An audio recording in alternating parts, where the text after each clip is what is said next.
இந்திய ராணுவத்தில் பணிபுரியும் போது 2 பிள்ளைகளும் ராவி நதியில் தவறி விழுந்து மரித்து விட்டார்கள். பிறகு அவர் மற்றும் அவர் மனைவி பிள்ளைகள் இழந்த துக்கத்தில் என்ன செய்வது என்று தெரியாமல் தவித்துக் கொண்டு இருக்கும் போது இயேசு கிறிஸ்து தரிசனம் கொடுத்து இருவரும் ஆண்டவருக்கென்று ஊழியம் செய்யும்படி அழைக்கப்பட்டார்கள். அவர்கள் செய்து வரும் சத்திய வேத ஆராய்ச்சி ஊழியம் ஆண்டவருடைய கிருபையால் வல்லமையாக நடைபெற்று வருகிறது. அவர்கள் கொடுக்கும் ஆண்டவருடைய வார்த்தையை நாம் கேட்போம்.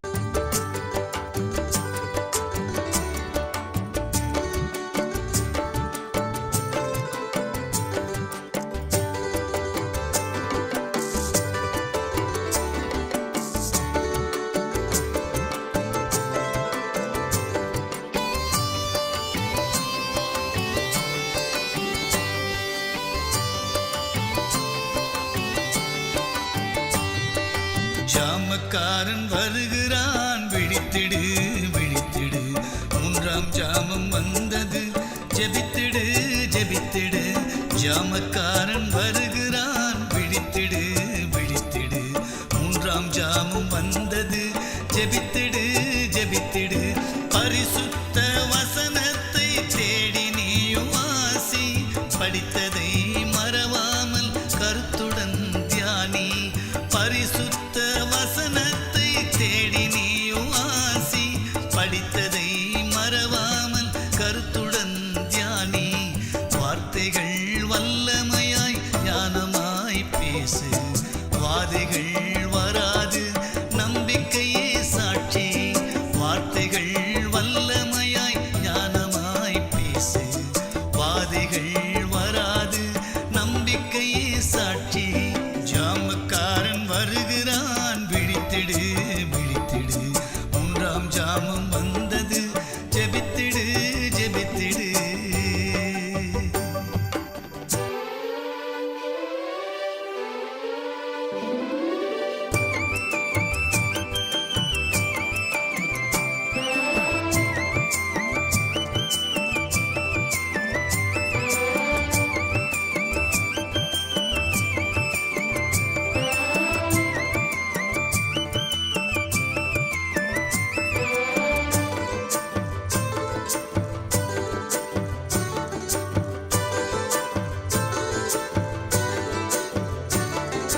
ஜெப ஆவி உலகத்தில் மழையாய் பெய்யணும், ஜகத்தை ரட்சிக்கும் அக்கினி இறங்கணும். ஜெப ஆவி உலகத்தில் மழையாய் பெய்யணும், ஜகத்தை ரட்சிக்கும் அக்கினி இறங்கணும். ஜெபம் செய்யும் வீரர்கள் சபையில் எழும்பணும், ஜெயம் பெற்ற ஸ்திரீகளும் முழங்காலில் நிற்கணும். ஜெபம் செய்யும் வீரர்கள் சபையில் எழும்பணும், ஜெயம் பெற்ற ஸ்திரீகளும் முழங்காலில் நிற்கணும். ஜாமக்காரன் வருகிறான், விழித்திடு விழித்திடு, 3ஆம் ஜாமம் வந்தது, ஜெபித்திடு ஜெபித்திடு.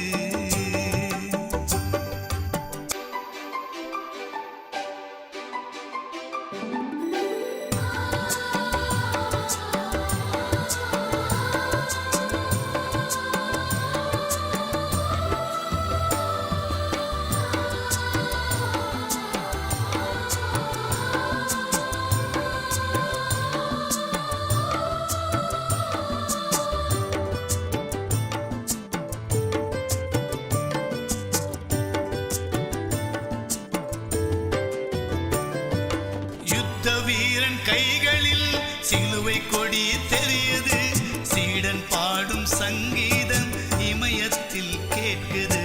யுத்த வீரன் கைகளில் சிலுவை கொடி தெரியுது, சீடன் பாடும் சங்கீதம் இமயத்தில் கேட்குது. சமாதான சுவிசேஷ பாதரட்சை அணிந்திடு, ஆவியின் பட்டயமே அணி அணியாய் புறப்படு. சமாதான சுவிசேஷ பாதரட்சை அணிந்திடு, ஆவியின் பட்டயமே அணி அணியாய் புறப்படு. ஜாமக்காரன் வருகிறான், விழித்திடு விழித்திடு, 3ஆம் ஜாமம் வந்தது, ஜெபித்திடு ஜெபித்திடு.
வருகிறார் காத்திரு.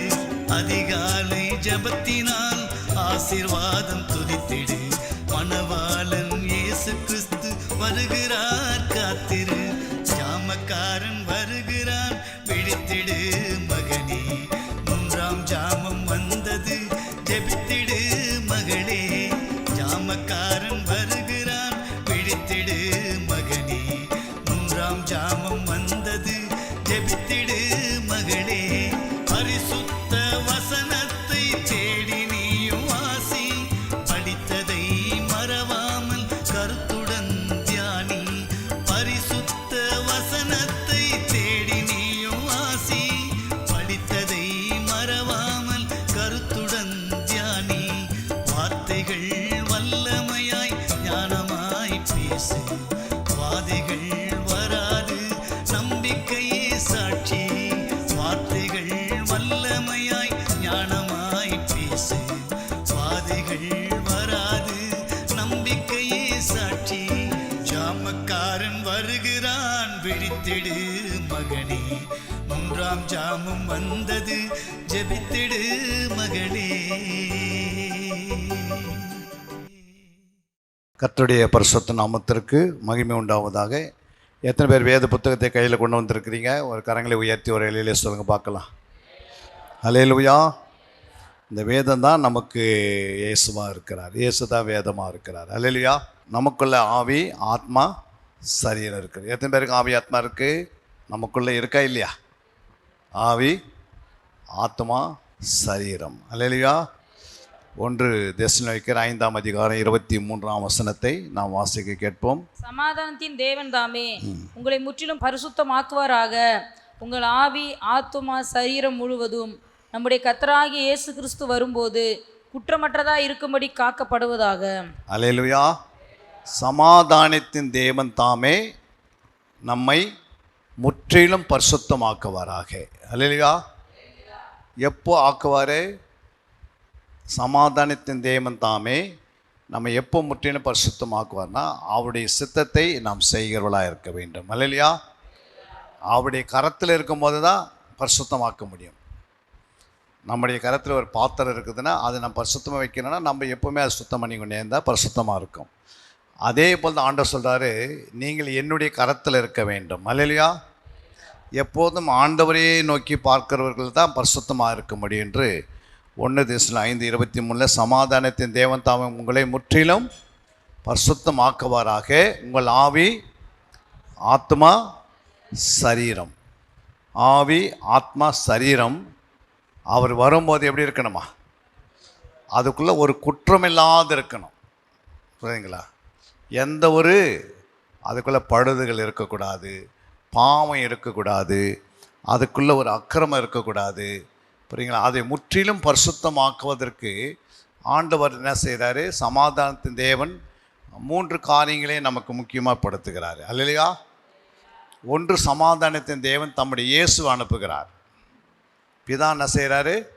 தன் சபையை சுத்திகரிப்பதற்கும் சபையை பரிசுத்தமாய் காத்துக்கொள்வதற்கும் சபையை வருகைக்கு ஆயத்தப்படுத்துவது எல்லாமே என்ன செய்கிறார்? பிதாவாக தேவன் தன் குமாரனை அனுப்புகிறார்.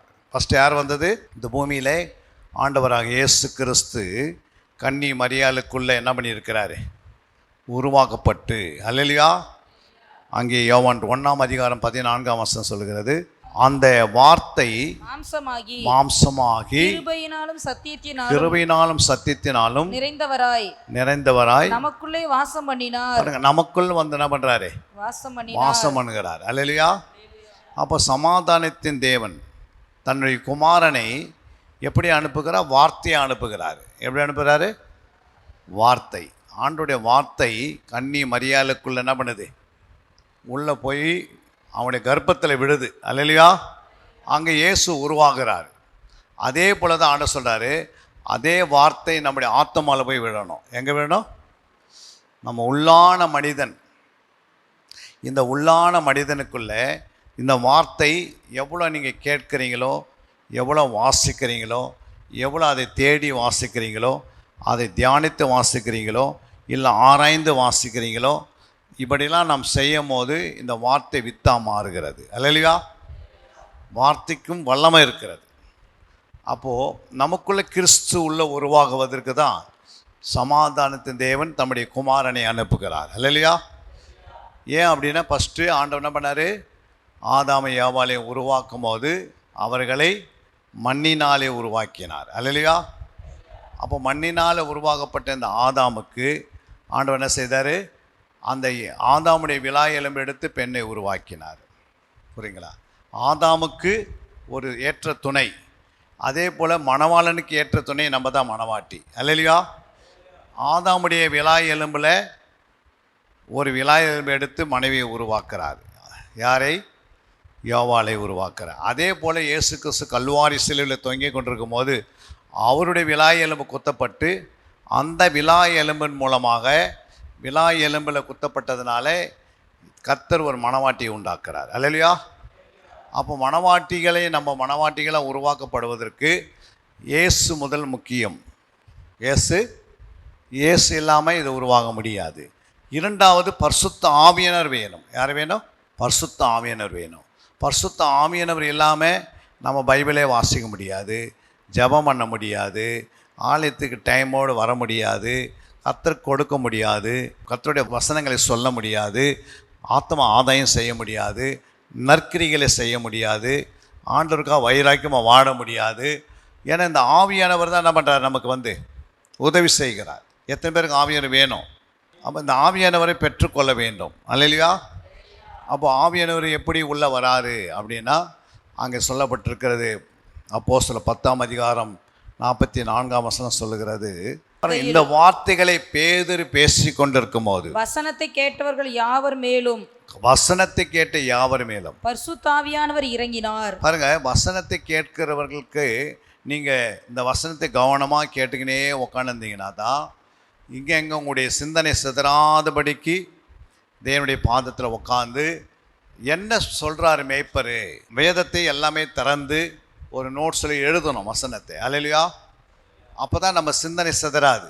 சிலவங்க பார்த்தீங்கன்னா பைபிள் மட்டும் கொண்டு வருவாங்க, சிலவங்க நோட்ஸ் மட்டும் கொண்டு வராங்க, சிலவங்க நோட்ஸும் பைபிள் ரெண்டும் கொண்டு வராங்க, சிலவங்க ரெண்டுமே இல்லாத சும்மாவும் வந்துடுறாங்க. அல்லேலூயா. தேவனுடைய சமூகத்தில் வரும்போதெல்லாம் நமக்கு என்ன இருக்கணும்? ஒன்று வேத புத்தகம் இருக்கணும், ஒரு நல்ல நோட்ஸ் இருக்கணும், சொல்கிற வசனம் தான் எழுதணும், வீட்டில் போய் மறுபடியும் என்ன செய்யணும்? அபியாசம் பண்ணணும், குடும்ப ஜபத்தில் அபியாசம் பண்ணணும், அப்புறம் தனிப்பட்ட ஜபத்தில் அந்த வசனத்தை கவனிக்கணும். இப்படி வாரந்தோறும் 6 நாள் என்ன செய்யணும்? இன்று சண்டே சொல்லப்பட்ட வசனத்தை மண்டேலேருந்து சாட்டர்டே வரைக்கும் என்ன பண்ணணும்? இரவு பகல் அது மேலேயே அக்கறை இருந்தால் தான் நமக்கு இங்கே சொல்லப்பட்ட வசனத்தில் இருக்கிற அந்த ஆசீர்வாதங்கள், அந்த நன்மைகள், பாதுகாப்பு, சுகம், ஆரோக்கியம் எல்லாமே கிடைக்குது. எல்லாமே வசனத்துக்குள்ளே தான் இருக்குது. புரியுங்களா? தனியாக எங்கே என்ன பண்ணாது? வானம் உண்டாக கடவுள் சொன்னால் அது எதில் உண்டாச்சு? அவருடைய வார்த்தையிலேருந்து உண்டாச்சு. வானம் பூமி உண்டாக கடவுள் சொன்னார், எப்படி உண்டாச்சு? வார்த்தையினால் உண்டாச்சு. தண்ணீரை திராட்சை ரசமாக மாற்றணும், அதுக்கு என்ன பண்ணார்? கல்யாணத்தில் கல்யாண ஊரில் என்ன இல்லை, திராட்சை ரசம் குறையப்பட்டுச்சு. அப்போ உடனே அவர் என்ன பண்ணார்? போய் விதையை கொடுத்து நீங்கள் விதைத்து அப்புறம் அது செடி கொடியாக அப்புறம் 1 வருஷம் பொறுத்து தான் எடுத்துன்னு வந்தாங்க. அவர் வார்த்தையில் என்ன இருக்குது? வல்லமை இருக்குது. நீங்கள் சும்மா ஒரு ஃபேன் வேணும்னு கேட்டால் அந்த ஃபேன் மேற்காக ஜோம் பண்ணால் ஃபேன் கொடுப்பாங்க. ஃபேன் கொடுக்கறதுக்கு எத்தனோ பேர் இருக்கிறாங்க. அவங்க மேலே அவன் என்ன பண்ணுவார்? இங்கே நீங்கள் ஜோம் பண்ணுறீங்க, ஃபேன் என்ன பண்ணுது? வீட்டுக்கு வரும். ஆண்டவர் அனுப்பி வைப்பார். ஏன் அனுப்புகிறாரு? என் பிள்ளைங்களுக்கு என்னென்ன வேணும்னு அவருக்கு தெரியும். நீங்கள் கேட்கிறதை பெற்றுக்கொள்கிறான். விசுவாசிக்கிறவனுக்கெல்லாம் கூடும். அல்லேலூயா. கூடாதது ஒன்றுமே இல்லை. எனக்கு ஆண்டவரே சரியாக நான் படித்தா ஞாபகம் வர மாட்டேங்குது, புரியுங்களா? எது படித்தாலும் மறந்தார் அப்படின்னா என்ன செய்வார் ஆண்டவர்? நல்லா உனக்கு படிப்பு அறிவை தருவார். படிப்பு ஞானத்தை அறிகிற அறிவின் ஆவியை ஊற்றுவார். ஊற்றினான்னா நீங்கள் படிக்கும் போது +2 முடிப்பீங்க. அதுக்கு பிறகு ஆண்டவர் உங்கள் மேலே என்ன பண்ணுவார்? பெட்ரோல் இல்லாதே வண்டி ஓட வைப்பார். அல்லேலூயா. பெட்ரோல் இல்லைன்னா கூட வண்டி ஓடுமா? ஓடாதா? இயேசு நாமத்தினா எல்லாமே ஓடும். அல்லேலூயா. அப்போ என்ன பண்ணாரு? நீங்கள் விசுவாசிக்கிறவங்க எல்லாம் கூடும். இந்த வசனத்தை யார் கனப்படுத்துகிறாங்களோ அவங்களே கர்த்தர் கனப்படுத்துவார். இதை நீ கனவீனப்படுத்தினா அது உன்னை கனவீனப்படுத்தும். அல்லேலூயா. இந்த வசனம் என்ன சொல்லுகிறது? அப்படியே ஒருத்தர் மனுஷன் வாழ்ந்தானா இம்மையிலேயும் 100 மடங்கு ஆசீர்வாதம், மறுமையிலேயும் 100 மடங்கு ஆசீர்வாதம். அல்லேலூயா. ஒரு குறையில்லாத வாழ்ந்துட்டு போயிடலாம். உலகம் பிசாசு கொடுக்குற சந்தோஷத்தை காட்டிலும் ஆண்டுடைய சந்தோஷம் நித்தியமான சந்தோஷம். அல்லேலூயா. அவன் கொடுக்குற சந்தோஷம்லாம் கொஞ்ச நேரம் நல்லா இருக்கும், சந்தோஷமாக இருக்க மாதிரி தெரியும். அப்புறம் அவ்வளோ வேதனை வந்துடும், அவ்வளோ வியாதி வந்துடும், நோய் வந்துடும், அப்புறம் குடும்பத்தில் வறுமை வந்துடும், அப்புறம் எல்லாமே நம்ம விட்டு போயிடும். நம்ம விட்டு எப்படி போகுதுன்னே நமக்கு தெரியாது. ஆனால் காமியானு கூட இருந்தால் அவர் கொடுக்குற ஆசீர்வாதங்கள்லாம் பார்த்தீங்கன்னா அது நித்தியமான ஆசீர்வாதங்கள், நிரந்தரமான ஆசீர்வாதங்கள். அது எல்லாம் எதுக்குள்ளே இருக்குது? இந்த வேத புத்தகத்துக்குள்ளே இருக்கிறது. அல்லேலூயா. உன்னுடைய ஆரோக்கியம், ஒரு கேன்சர் எடுக்கக்கூடிய வல்லமை இந்த வசனத்துக்குள்ளே இருக்கிறது. அல்லேலூயா. பிசாசு துரத்தணுன்னா இதில் இருக்கிற ஒரு வார்த்தையை எடுத்து பேசுனா பிசாசு ஓடிடுறான். அல்லேலூயா. ஒரு வீடை கட்டணும், உங்கள்கிட்ட 10 பைசா இல்லை, ஆனால் கர்த்தர் சொல்கிறாரு, கர்த்தர் வீட்டை கட்டாராகில் அதை கட்டுகிறவர்கள் பிரயாசம். அப்போ உனக்கு ஒரு நல்ல வீடு வேணும் அப்படின்னா என்ன பண்ணுவாராண்டவர்? இந்த வசனத்துக்குள்ளே அந்த வீடு இருக்குது. அந்த வார்த்தை வச்சு ஜெபித்து வாக்குத்தத்தத்தை நிறைவேற்றணும். அல்லேலூயா. நம்ம பிள்ளைங்க என்ன பண்ணுறது? ஆண்டவர்கிட்ட கேட்காம இந்த வசனத்தை அறியாமல் ஊரெல்லாம் சுற்றி என்ன பண்ணுறாங்க? யாருன்னா வீட்டை தருவாங்க, கட்டலாம், லோன் எடுக்கலாம், அது எடுக்கலாம்னு பார்த்தா என்ன பண்ண முடியல, சரியாக அவங்க கட்டி முடிக்க முடியல. அல்லேலூயா. அதுக்கு என்ன காரணம்? ஆண்டவருடைய வசனத்தில் அவர்கள் என்ன பண்ணல, அறியாமல் இருக்கிறாங்க. என் ஜனங்கள் அறிவில்லாமினால் சங்காரமாகிறார்கள், அறிவில்லாமினால் சிறைப்பட்டு போகிறாங்க. இது வேத அறிவு தான் முக்கியம். புரியுங்களா? அறிவு தான் என்னது? ஒளி. அறிவு தான் என்னது? ஒளி. அறிவு தான் வெளிச்சம். அறிவு தான் என்னது? பிரகாசிக்கும். யாருக்குள்ள அறிவு அதிகமாக இருக்குதோ அவங்க வாழ்க்கையில் பாருங்கள், ஒரு பேங்க்கில் கிளர்க்காக சேருவாங்க. அவங்களுடைய வாழ்க்கையில் பார்த்தீங்கன்னா ஒரு 30-25 வருஷம் ஆனால் ஆயிடுறாங்க, பேங்க் மேனேஜர் ஆகிடுறாங்க. அதுக்கு என்ன காரணம்? இந்த உலக அறிவில் அவங்க படிச்சுனே இருக்கிறாங்க. படிக்க ப்ரொமோஷன் வந்துனே இருக்குது. ப்ரொமோஷன் வர சம்பளம் என்ன பண்ணுது? ஏறினே இருக்குது. சம்பளம் ஏற என்ன பண்ணுது? செலவுகள் அவங்களுக்கு போதுமானது அளவு ஆகிடுது. படிக்காதவங்களோட நிலைமை என்ன ஆகுது? அந்த கிளர்க்காகவே பார்க்குறோம். 35 வருஷமாக அவங்க என்ன இருப்பாங்க? கிளர்க்கிலே அவங்க ஆரம்பித்து கிளர்க்கில் சேர்ந்து கிளர்க்கிலே முடிப்பாங்க வேலையை. புரியுதுங்களா? சிலவங்க விசுவாசிலே ஆரம்பித்து விசுவாசிலேயே மறிப்பாங்க. அல்லேலூயா. விசுவாசின்னா மாறணும். விசுவாசிக்கு அடுத்த ஸ்டேஜ் என்ன? சீசனாக மாறணும். என்ன மாறணும்? சீசன் என்றால் தன்னைத்தான் வெறுத்து தன் சிலுவையை எடுத்துக்கொண்டு இயேசுக்கு பின்னாடி செல்பவன். அல்லேலூயா. சீசன் என்றால் இயேசுவை பின்பற்றுகிறவன், இயேசுவிடத்தில் உட்கார்ந்து கற்றுக்கொள்பவன். சீசன் என்றால் அனுப்பப்படுகிறவன். அல்லேலூயா. போய் சுவிசேஷ அறிவிப்பவன். அப்போ சீசன் ஆகிட்ட பிறகு அடுத்தது என்ன மாறணும்? சீசன் பிறகு என்ன ஸ்டேஜ்? ஒரு குழந்தை இருக்குது, குழந்தைக்கு அடுத்த ஸ்டேஜ் என்ன? குழந்தைக்கு பிறகு அடுத்த ஸ்டேஜ் என்ன? பிள்ளைகள். என்னது? குழந்தைக்கு பிறகு பிள்ளைகள். குழந்தை என்றால் 1 வயசுல 5 வயசு வரைக்கும், 6லேருந்து 12 வரைக்கும் என்னது? பிள்ளைகள். அப்போ 13லேருந்து 18 வரைக்கும் என்ன இருப்பாங்க? வாலிபர்களாக இருப்பாங்க. என்ன இருப்பாங்க? வாலிபருக்கு பிறகு அவருக்கு என்ன இருப்பாங்க? 18லேருந்து 21 வரைக்கும் என்ன இருப்பாங்க? சிநேகிதராக இருப்பாங்க. என்ன இருப்பாங்க? அந்த பிள்ளை தகப்பனுடைய லெவலில் வந்திருக்கு. எப்படி இருப்பாங்க? ஒரு சிநேகித மாரி உட்காந்து பேசுவாங்க. அல்லேலூயா. சிநேகிதன்னா அந்த லெவல் வந்திருக்கு. புரியுங்களா? வாலிபன் இருக்கிற பருவம் வேறு, அப்புறம் சிநேகிதனாக இருக்கிற பருவம் வேறு. சிநேகிதன் பிறகு என்னது? அடுத்தது புருஷன். என்னது? இப்போ புருஷனை யார்? ஆண்டவர் என்ன பண்ணார்? ஆதாமை அவர் படைக்கும் போது ஆதாமை புருஷனாக படைச்சிட்டார், டைரெக்டாக படித்தார். அல்லேலூயா. ஆதாமை குழந்தையெல்லாம் படிக்கல, புருஷனாக படித்து டைரெக்டாக என்ன பண்ணார்? யாவாளை அவருக்கு உருவாக்கினார். அல்லேலூயா. அதே போல தான் சபையில் ஒரு விசுவாசி சீசனாக மாறி, ஒரு சீசன் ஜெபிக்கிற ஜாமக்காரனாக மாறி, ஜெபிக்கிற ஜாமக்காரன் ஒரு நல்ல போர் சேவகனாக உருவாக்கப்பட்டு, ஒரு நல்ல போர் சேவகன் ஒரு உடன் ஊழியக்காரனாகும், ஒரு உடன் ஊழியக்காரன் ஒரு மேய்ப்பனாக, ஒரு அப்போஸ்தலனாக, ஒரு போதகனாக, ஒரு சுவிசேஷகனாக, அப்புறம் தீர்க்கதரிசியாக உருவாக்கப்படுகிறாங்க சபையில். அல்லேலூயா. ஸ்டெப் பை ஸ்டெப்பு தான் ஆண்டவர் அதை தான் என்ன பண்ணுறாரு? சபையை அப்படி தான் உருவாக்கி வச்சிருக்கிறாரு. அதை தான் சபையிலேருந்து நம்ம தெரிந்து கொள்கிறோம். அப்போ இதெல்லாம் வளர்ச்சி இல்லை அப்படின்னா மரத்தை வைத்து என்ன பண்ணால் தண்ணி ஊற்றணும். தண்ணி ஊற்றி எருவு போட்டால் தான் என்ன செய்யுது?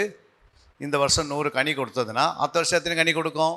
ஒரு மாமரம் இந்த வருஷம் 100 கனி கொடுக்குதுன்னா 100 மாம்பழத்தை பார்க்குறீங்க அந்த மரத்தில், அது அடுத்த வருஷம் எத்தனை தரணும்? 50 கொடுக்கணுமா? அது 500 மாறும். ஏன்னா பல கிளைகள் உருவாகுது.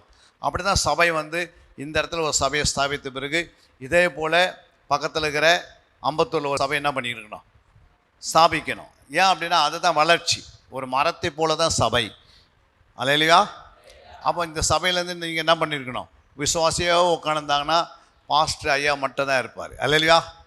உங்களை நடத்திக்கினே இருக்கணும் வாழ்க்கை ஃபுல்லாக. அப்படி ஆண்டு வைக்கல.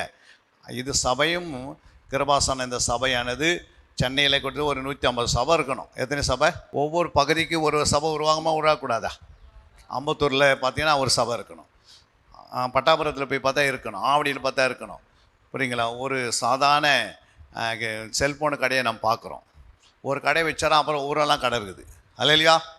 பார்த்தீங்கன்னா ஒரே ஒரு ஸ்வீட் கடை பார்த்தீங்கன்னா நீங்கள் பார்த்துருப்பீங்க. அது பார்த்தீங்கன்னா ஊரெல்லாங்குது இல்லை, எந்த நாட்டில் போனாலும் இருக்குது. அப்போ அதே மொத்தம் ஆண்டவர் அதை உருவாக்கும் போது, வயிற்றுக்கு உருவாகும் போது ஆத்மாவுக்கு உருவாக்க மாட்டாரா? ஆத்மா முக்கியமா வயிறு முக்கியமா? ஆத்மா தான் முக்கியம். அல்லேலூயா. ஒரு 40 நாள் பஞ்சம் வந்துச்சுன்னா என்ன பண்ண போகிறோம்? தேசத்தில் ஒரு 40 நாள் பஞ்சம் வந்தால் யாருமே உயிர் வாழ மாட்டாங்க. யார் வாழ்வாங்க உயிர்? யாராலும் 40 நாள் இப்போ பாசிட்டிவ் போட்டு ஜெர்மன் பண்ணி இருந்தால் அவங்க இருப்பாங்க. அன்றைக்கி 40 நாள் நீங்கள் ப்ராக்டிஸ் எடுக்கலாம். 40 நாள் பஞ்சத்தில் எப்படி ப்ராக்டிஸ் எடுக்க மதிச்சிடுவாங்க எல்லாமே. அல்லேலூயா. அப்போ இப்போ சபையில் என்ன பண்ணியிருக்கணும்? வருஷத்துக்கு ஒரு முறையாவது 40 நாள் ஜெபம் பண்ணுறவங்க மட்டும் கரங்களை உயர்த்துங்க பார்க்கலாம். 40 நாள் நீங்கள் ப்ராக்டிஸ் எடுத்தா என் வார்த்தையினால் படைப்பு உண்டு. அல்லேலூயா. அப்போ வசனத்தினால் படைப்பு இருக்கிறது. அப்போ இதெல்லாம் ப்ராக்டிஸ் எடுக்கிறது தான் என்ன பண்ணுற ஆண்டவர் ட்ரைனிங் தராரு. பரலோகத்தை போல பூமியில் ஆராதனை நடக்கணும். இதே ஆராதனை அங்கே நடக்க போகுது. அப்போ இங்கே ப்ராக்டிஸ் இல்லாத அங்கே போய் ப்ராக்டிஸ் பண்ண முடியுமா? இங்கே பரிசுத்தம் இல்லாதவங்க அங்கே போய் பரிசுத்தம் ஆக முடியுமா? பரிசுத்தம் எங்கே ஆகணும்? அங்கே ஆகணுமா இங்கே ஆகணுமா? சபையில் தான் பரிசுத்தம். இது வந்து ஒரு ஒர்க் ஷாப் மாதிரி. சபை என்ன மாறுது? Work shop. ஒர்க் ஷாப்பில் பழைய வண்டியை கொண்டு போகிறீங்க. அந்த வண்டி ஒரு 3 மாதம் 4 மாதம் ஆனால் எப்படி இருக்குது? புதுசாக இருக்குது. புரியுங்களா? பார்வைக்கு எப்படி இருக்குது? பார்க்கும்போது உள்ளே வரும்போது எப்படி இருக்குது? அங்கங்கே உடைச்சலும் கிடைச்சலும் இருக்குது. ஆனால் டயர் இல்லாத இருக்கும், டியூப் இல்லாத இருக்கும், பார்த்தா ஸ்டேரிங் இல்லாத இருக்கும். ஆனால் ஒரு 6 மாதம் பார்த்தா அந்த வண்டி எப்படி இருக்குது? புது வண்டியாக மாற்றுறாங்க. அதே போல் தான் ஆண்டு சொல்கிறாரு, நீ ரட்சிக்கப்பட்டு சபையில் சேர்க்கப்படுகிறாய். உள்ளே வந்த பிறகு ஒரு பரிசுத்தவனாக மாறுற, ஒரு மனவாட்டியாக மாறுற, நீ ஒரு சீசனாக மாறுற, ஒரு ஜாமக்காரனாக மாறுற, ஒரு யுத்த வீரனாக மாறுற. அல்லேலூயா. இப்படி உன் வாழ்க்கையில் என்ன பண்ணுது? ஒரு ஊழியக்காராக மாறுற. கத்தரை நீ கொண்டு எக்ஸ்ட்ராலாம் செய்ய தேவையில்லை. இருக்கிற நேரத்தை கத்தரை அப்படியே கொடுக்குறோம். அல்லேலூயா. புது நேரம் எதுவுமே இல்லை. 24 மணி நேரம் இருக்குது. அதில் ஆண்டவருக்காக நீ ஒரு 2 மணி நேரம் உடன் ஊழியக்கார வேலை செய்யலாம், ஒரு சீசனாக வேலை செய்யலாம். புரியுங்களா? கற்றுக்கொள்ள மொத்தம் இது நடக்கும். என்ன நடக்கும்? வேதத்தை நீங்கள் எவ்வளோ கற்றுக்கொள்ளுகிறீங்களோ ஆண்டோடைய பாதத்தில். அப்போ தான் என்ன பண்ணார்? ஃபஸ்ட்டு இயேசுவை அனுப்பி இயேசுவிடத்துலேருந்து முக்கியமான 3 காரியத்தை வெளிப்படுத்துகிறார். எத்தனை? 3 காரியம். இயேசுக்குள்ள என்ன இருந்தது? 1 ரத்தம் இருந்தது. இயேசு என்ன பண்ணார்? ரத்தத்தை சிந்தினார். 1 யோவான் 1:7 வாசித்து பாருங்க. அவர் ஒளியிலே இருக்கிறது போல நாமும் ஒளியிலே நடந்தால் ஒருவர் ஐக்கியப்பட்டிருப்போம். ஒருவர் ஐக்கியப்பட்டிருப்போம். அவருடைய குமாரனாகிய இயேசு கிறிஸ்துவின் ரத்தம், குமாரனுடைய இயேசு கிறிஸ்துவின் ரத்தம் சகல பாவங்களை நீக்கி நம்மை சகல பாவங்களை நீக்கி நம்ம என்ன பண்ணிடுது? சுத்திகரிக்கிறது. அல்லேலூயா. அப்போ இயேசு கிறிஸ்துவின் ரத்தம் எதுக்கு யூஸ் பண்ணுறோம்? நம்முடைய பாவங்களை கழுவ வேண்டும். அல்லேலூயா. பாவத்தை தினந்தோறும் கழுவலாமா? இல்லை வாரத்துக்கு ஒரு நாள் கழுவலாமா? இல்லை மாதத்துக்கு கழுவலாமா? இல்லை வருஷத்துக்கு ஒரு முறை கழுவலாமா? இல்லை கழுவாதுவே இருக்கலாமா? வாசிங்க 8ஆம் வசனம் வாசிங்க. அங்கே பாருங்கள், நமக்கு பாவம் இல்லை என்பவனாகில் நம்மை நாமே வஞ்சிக்கிறவளா இருப்போம், சத்தியம் நமக்குள் இராது. அப்போ இயேசு உள்ளே இருக்க மாட்டார். பாவம் இல்லைன்னு நம்ம என்ன பண்ணக்கூடாது? இந்த பாவ சரீரம் நமக்குள்ளே இருக்கிறது. அல்லேலூயா. பாவம் சரீரம் இருக்கிறது, பாவம் இருக்கிறது. இந்த பாவத்தை என்ன செய்யணுமா? சுத்திகரிக்கிற வேலை ரத்தத்துக்கு வேலை இருக்குது. தினந்தோறும் ஒரு பாத்திரத்தை கழுவினே இருந்தால் எப்படி இருக்கும்? அடிக்கடி இந்த பாத்திரத்தை எடுத்து நீ கழுவினே அந்த எப்படி இருக்கும்? எப்பயுமே சுத்தமாக இருக்கும். அந்த மாதிரி இந்த பாத்திரம் சரீரம் ஆகிய ஆவிக்குரிய சரீரம் ஆத்மா, இந்த 3 பாத்திரமும் தினந்தோறும் இயேசுவின் ரத்தத்தை அப்ளை பண்ணினே இருந்தால் எப்படி இருக்கும்? சுத்தமாக இருக்கும். இயேசுவின் ரத்தத்தை நீங்கள் பயன்படுத்தினே இருந்தீங்கன்னா சரீரத்தில் எந்த வியாதி என்ன பண்ணாது? அவ்வளோ சீக்கிரமாக முளைத்து எழும்பாது. அல்லேலூயா. இதை சுத்திகரிக்கிற வேலை செய்யும். ஒரு நாற்று தண்ணி பாருங்க, விதையே போடாத புல் வந்துடுது. பார்த்துக்கிறீங்களா? முள் செடியெலாம் வந்துடுது. விதையே போடல, தானே வருது. அதை யாராவது விதைக்கிறாங்க? இல்லை. அது மாதிரி வந்து நம்ம சரீரத்தில் கொஞ்சம் பாவம் சிந்தனை உள்ளே வரும்போது அதை நீ சிந்தித்தாக போதும், ஆட்டோமேட்டிக்காக உள்ள வித்து உருவாகி ஒரு பாவம் என்ன பண்ணுது, பாவம் மனசும் உள்ளே உருவாகிடுவான். அதனால தான் சுத்திகரிப்பு மிக அவசியம். அல்லையா? இயேசுவின் ரத்தத்தை எடுத்து இயேசுவினுடைய ரத்தத்தினால என்ன பண்ணுங்க, என் கண்ணை கொஞ்சம் என்ன பண்ணுங்க, என் கண்ணை கழுவுங்க, என்ன பண்ணுங்க, என் முகத்தை கழுவுங்க, என் இருதயத்தை கழுவுங்க, என்னுடைய சரீரத்தை கழுவுங்க, என்னுடைய சரீரத்தில் இருக்கிற எல்லா அவயங்களையும் இயேசுவின் ரத்தத்தினால நான் தோய்த்து எடுக்கிறேன்னு சொல்லி நீ கழுவுனீங்கன்னா அந்த வார்த்தை சொன்னாவே உள்ளுக்கிற வியாதிகள் என்ன பண்ணுது, முளைத்தி எழுமின வியாதிகள் நோய்கள்லாம் தானே என்ன பண்ணுது, மறையுது. அப்போ நம்ம ஆரோக்கியமாக இருக்கிறோம். எப்படி இருக்கிறோம்? அப்போ 10 காசு கூட டாக்டருக்கு போகாதபடி நம்முடைய பணம் மிச்சமாகிடுது. அல்லையா? இன்றைக்கி டாக்டருக்கு நிறைய பணம் கொடுக்கறதுக்கு என்ன காரணம் அப்படின்னா, நீ இயேசு ரத்தத்தை பயன்படுத்துறதில்ல. பாவம் போயிடுச்சுன்னா வியாதி என்ன பண்ணிடும், பாவத்தினால்தான் எல்லா வியாதியும் இருக்குது. வியாதி வரதால எதுலாம் வருது, இயற்கையினால் வியாதி வருதுன்னா அதுக்கு மருந்து தேவையில்லை. அதுக்கு என்ன தேவையில்லை, இப்போ உங்களுக்கு காற்றுனால வருது, சில நேரத்தில் மழையில் நனையிறீங்க, அதனால் என்ன பண்ண, அது பெரிய அது பாவத்தினால வரல. அதுக்கு என்ன பண்ணுவீங்க, சுட தண்ணி குடிச்சா போதும். அல்லையா? ஆனால் பாவத்தினால ஏன் வருது வியாதினா, பாவத்தை நீங்கள் அறிக்கை செய்கிறதில்ல. பாவம் வர்றதுக்கு வழி என்னென்ன இருக்குது, கண்ணு வழியாக பாவம் வரும். என்னது, நம்முடைய கண்ணு இருக்குது, சாதாரண கண்ணு கிடையாது இது. அல்லையா? இந்த கண்ணு வழியாக தான் எல்லாம் உள்ளே வந்துடுது. அதனால தான் கண் எப்பவுமே எப்படி இருக்கணும், யோபு 31:1 சொல்லுது, என் கண்களோடு உடன்படிக்கை பண்ணின நான் ஒரு கன்னிகையின் மேல் நினைவாயிருப்பது எப்படி நமக்கு நினைக்க கூடாது. அல்லையா? நம்ம ஆண்டவரோடு நம்ம கண்ணை உடன்படிக்கை பண்ணிக்கணும். புரியுங்களா? ஏன்னா கண்ணு தான் நம்ம முழு சரீரத்தை பாவத்தில் தள்ளிடும். அல்லையா? அதுக்கு தான் வசனத்தை கண்ணால் பார்த்துக்கினே இருக்கணும். இந்த கண்ணில் எப்பவுமே வசனத்தை பார்த்துனே இருந்தால் உன் கண் பரிசுத்தமாக இருக்கும். அல்லையா? நாங்கள் திருவண்ணாமலைக்கு ஒரு சபைக்கு போயிருந்தேன். ஒரு அம்மா என்ன பண்ணாங்க, முன்னாடி உட்காந்து ஒயிட் புடவை கட்டிக்கின்னு. இந்த மாதிரி அந்த அம்மா வந்து பைபிளே கையில் இல்லை. அவங்க கேட்டால் 18 வருஷமாக நான் சர்ச்சுக்கு வரேன்றாங்க. எத்தனை வருஷம்? நம்ம பைபிள் கையில் இருக்கணும்ல, நீ படிக்கிறே இல்லையோ உன் மேலே ஆவியான இறங்குவார், நீ படிக்க முடியும். இல்லை எனக்கு படிக்க தெரியாது, அதனால் நான் பைபிளை எத்தனை வரதில்லைன்னு. அப்போது ஒரு பைபிளை கொடுங்க அவங்கக்கிட்ட சொல்லி, கொஞ்சம் நேரம் என்ன பண்ணிவிட்டேன், நீங்கள் இந்த வசனத்தை பாருங்கள் அப்படின்னு அந்த வசனத்தை திறந்து காட்டி கண்ணினாலே பாருங்க, என்னது கண்ணினாலே பாருங்க சொன்ன பிறகு அவங்க சேர்லேருந்து ஒப்பன் கீழே விழுந்துட்டாங்க. பார்த்த பிறகு விழுந்துட்டாங்க கீழே. புரியுங்களா? அப்போ விழுந்த பிறகு ஒரு சர்பத்தை போல் அவங்க என்ன பண்ணுறாங்க, அப்படியே ஆடுறாங்க சர்ச்சுக்குள்ளே. காரணம் என்ன, இது வரைக்கும் வசனம் என்ன பண்ணல, அவங்க கண்ணில் பார்க்கலை. புரியுங்களா? அப்போ இந்த கண்ணினால் வசனத்தை பார்க்கணும், காதினால் வசனத்தை கேட்கணும், வாயினால் அறிக்கை செய்யணும். இது 3 யாருக்குள்ளே இருக்குதோ அவங்களுக்குள்ளே பாவம் உள்ளே வர்றது சான்ஸாக இருக்காது. அல்லையா? பாவம் ஒருத்தருக்குள்ளே வரலன்னா வியாதி அவங்களுக்குள்ளே என்ன பண்ணாது, வராது. வறுமை வராது, பலவீனம் வராது, மூட்டு வலி வராது, நெஞ்சு வலி வராது, ஹார்ட் அட்டாக் வராது, ப்ரெஷர் வராது, அப்புறம் கண் வலி வராது, அப்புறம் என்னென்ன வியாதிகள் இருக்குது எதுவுமே அட்டாக் பண்ணாது. ஏன்னா இயேசுன்ற ரத்தத்துக்கு வல்லமை ஜாஸ்தி. அதனால எவரே 10:10 நீ வாசித்து பாருங்கள். இயேசு கிறிஸ்துனுடைய சரீரம் ஒரே தரம் பலியிடப்பட்டதினாலே அந்த சித்தத்தின்படி நாம் பரிசுத்தமாக்கப்பட்டிருக்கிறோம். 22 வாசிங்க. இப்போ 22. துர்மனசாட்சி நீங்க தெளிக்கப்பட்ட இருதயம் உள்ளவர்களாயும் சுத்த ஜலத்தால் கழுவப்பட்ட சரீரம் உள்ளவர்களாயும் உண்மையுள்ள இருதயத்தோடும் விசுவாசத்தின் பூரண நிச்சயத்தோடும் சேர கடவோம். அப்போ உண்மையுள்ள ஒரு இருதயம் எப்படி உருவாகுது, பரிசுத்தமுள்ள ஒரு இருதயம் எப்படி உருவாகுது, சுத்த ஜலத்தினாலே. அல்லேலூயா? அப்போ ஒன்று இயேசுவின் ரத்தம், இரண்டாவது சுத்த ஜலம். அல்லேலூயா? அப்போ சுத்த ஜலம்னா என்ன ஜலம், நம்ம குடிக்கிற அந்த தண்ணி கிடையாது, இயேசுடைய ஜீவ ஊற்று. அல்லேலூயா? அதான் பரிசுத்தாவின் நமக்கு தருகிறார். அப்போ இயேசுடைய விலாய் எலும்பை குத்தும் போது என்ன வந்தது, இயேசுடைய விலாய் எலும்பை குத்தப்படும் போது அவருடைய விழாவிலிருந்து முதல்ல என்ன வந்தது, ரத்தம் வந்தது, இரண்டாவது தண்ணீர் வந்தது. அல்லேலூயா? அந்த தண்ணீர் எங்கேருந்து வந்திருக்கும், இயேசுடைய விழாவில் நம்ம குத்தப்படும் போது தண்ணீர் வந்ததே இல்லையா? எத்தனை பேருக்கு தெரியும்?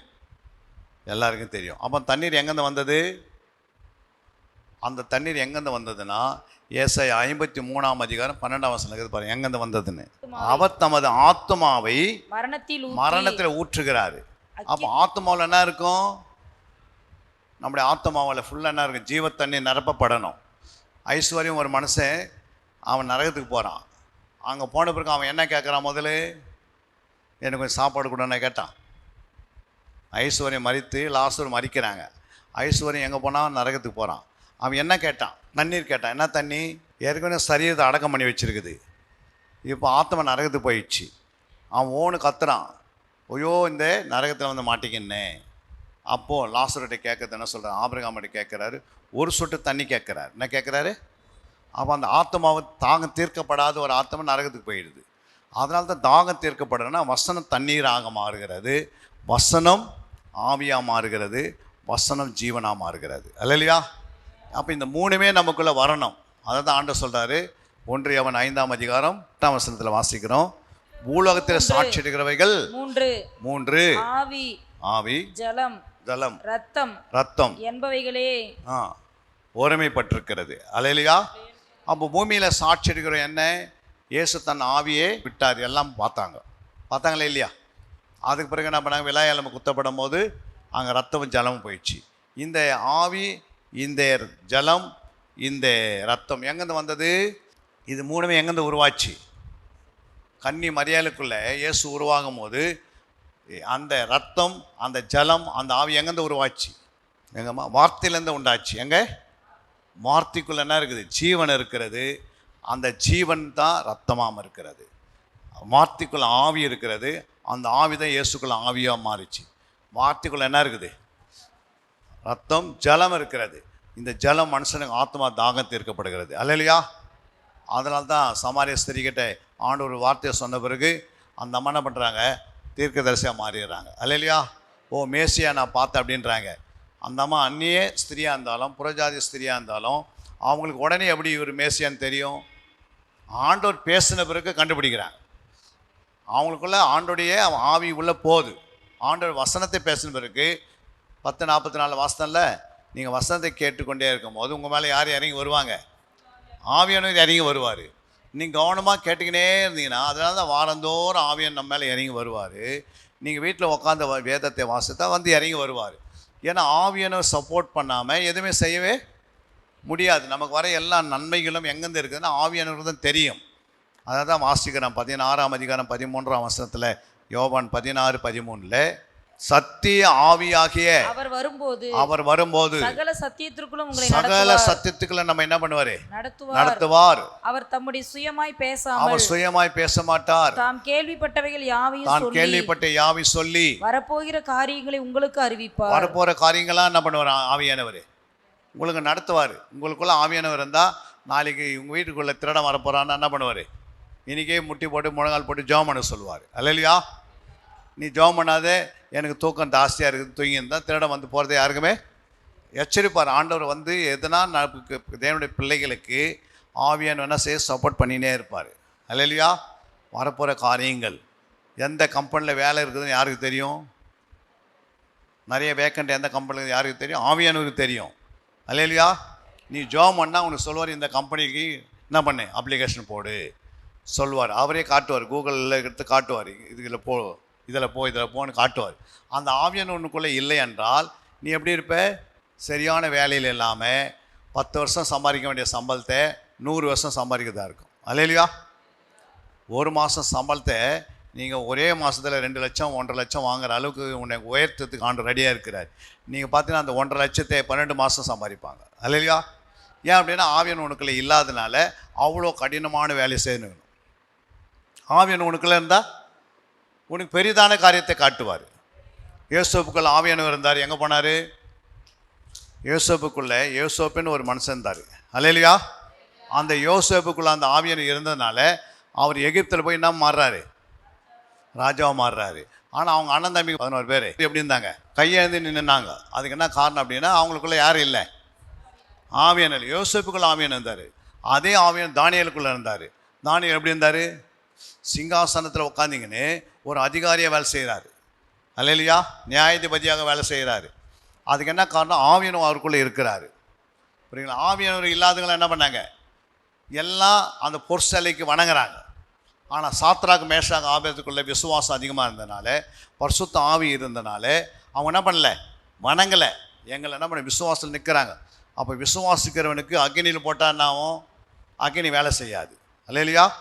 நீ விசுவாசத்தால் தேவனுடைய மகிமையை காண்பாய். அப்போ விசுவாசிக்கிறவனுக்கு வீடே பற்றி நெறிஞ்சால் கூட அவன் தப்பிச்சிடுவாங்க. அல்லேலூயா. உலகமே பற்றி நெறிஞ்சால் கூட அவன் பரிசுத்தமாக ஜீவிப்பாங்க. அல்லேலூயா. அப்போ என்ன அர்த்தம் அப்படின்னா, விசுவாசிக்கிறவனுக்கு எல்லாம் கூடும். அப்போ விசுவாசம் எங்கேருந்து வரும்? விசுவாசம் கேள்வினால் உண்டாகுது. கேள்வி தேவனுடைய வசனத்தினால் உண்டாகுது. தேவனுடைய வசனம் எல்லாமே விசுவாசம் வரையே வராது. அல்லேலூயா. வாசிங்க அந்த வசனத்தை. ரோமர் 10:17. விசுவாசம் கேள்வினாலே வரும், கேள்வி தேவனுடைய வசனத்தினாலே வரும். ஆதலால் விசுவாசம் கேள்வினால் வரும், கேள்வி தேவனுடைய வசனத்தினால் வரும். அப்போ விசுவாசம் எவ்வளோ முக்கியம்? அப்போ விசுவாசம் வரணும்னா நீங்கள் வசனத்தை என்ன பண்ணணும்? நிறைய கேள்விப்படணும். என்ன செய்யணும்? கேட்டுக்கினே இருக்கணும். வசனம் வீட்டில் போய் நம்ம என்ன பண்ணுறோம்? சண்டே முடிச்சிட்ட பிறகு அதோட அடுத்த வாரம் வந்து கேட்டால் என்ன ஆகும்? ஆத்மாவுக்கு அனுதினம் என்ன செய்யணும்? வசனத்தான் ஆகாரம். அதனால தான் சொல்கிறார் 23:12 வாசிங்க. யோபு 23:12.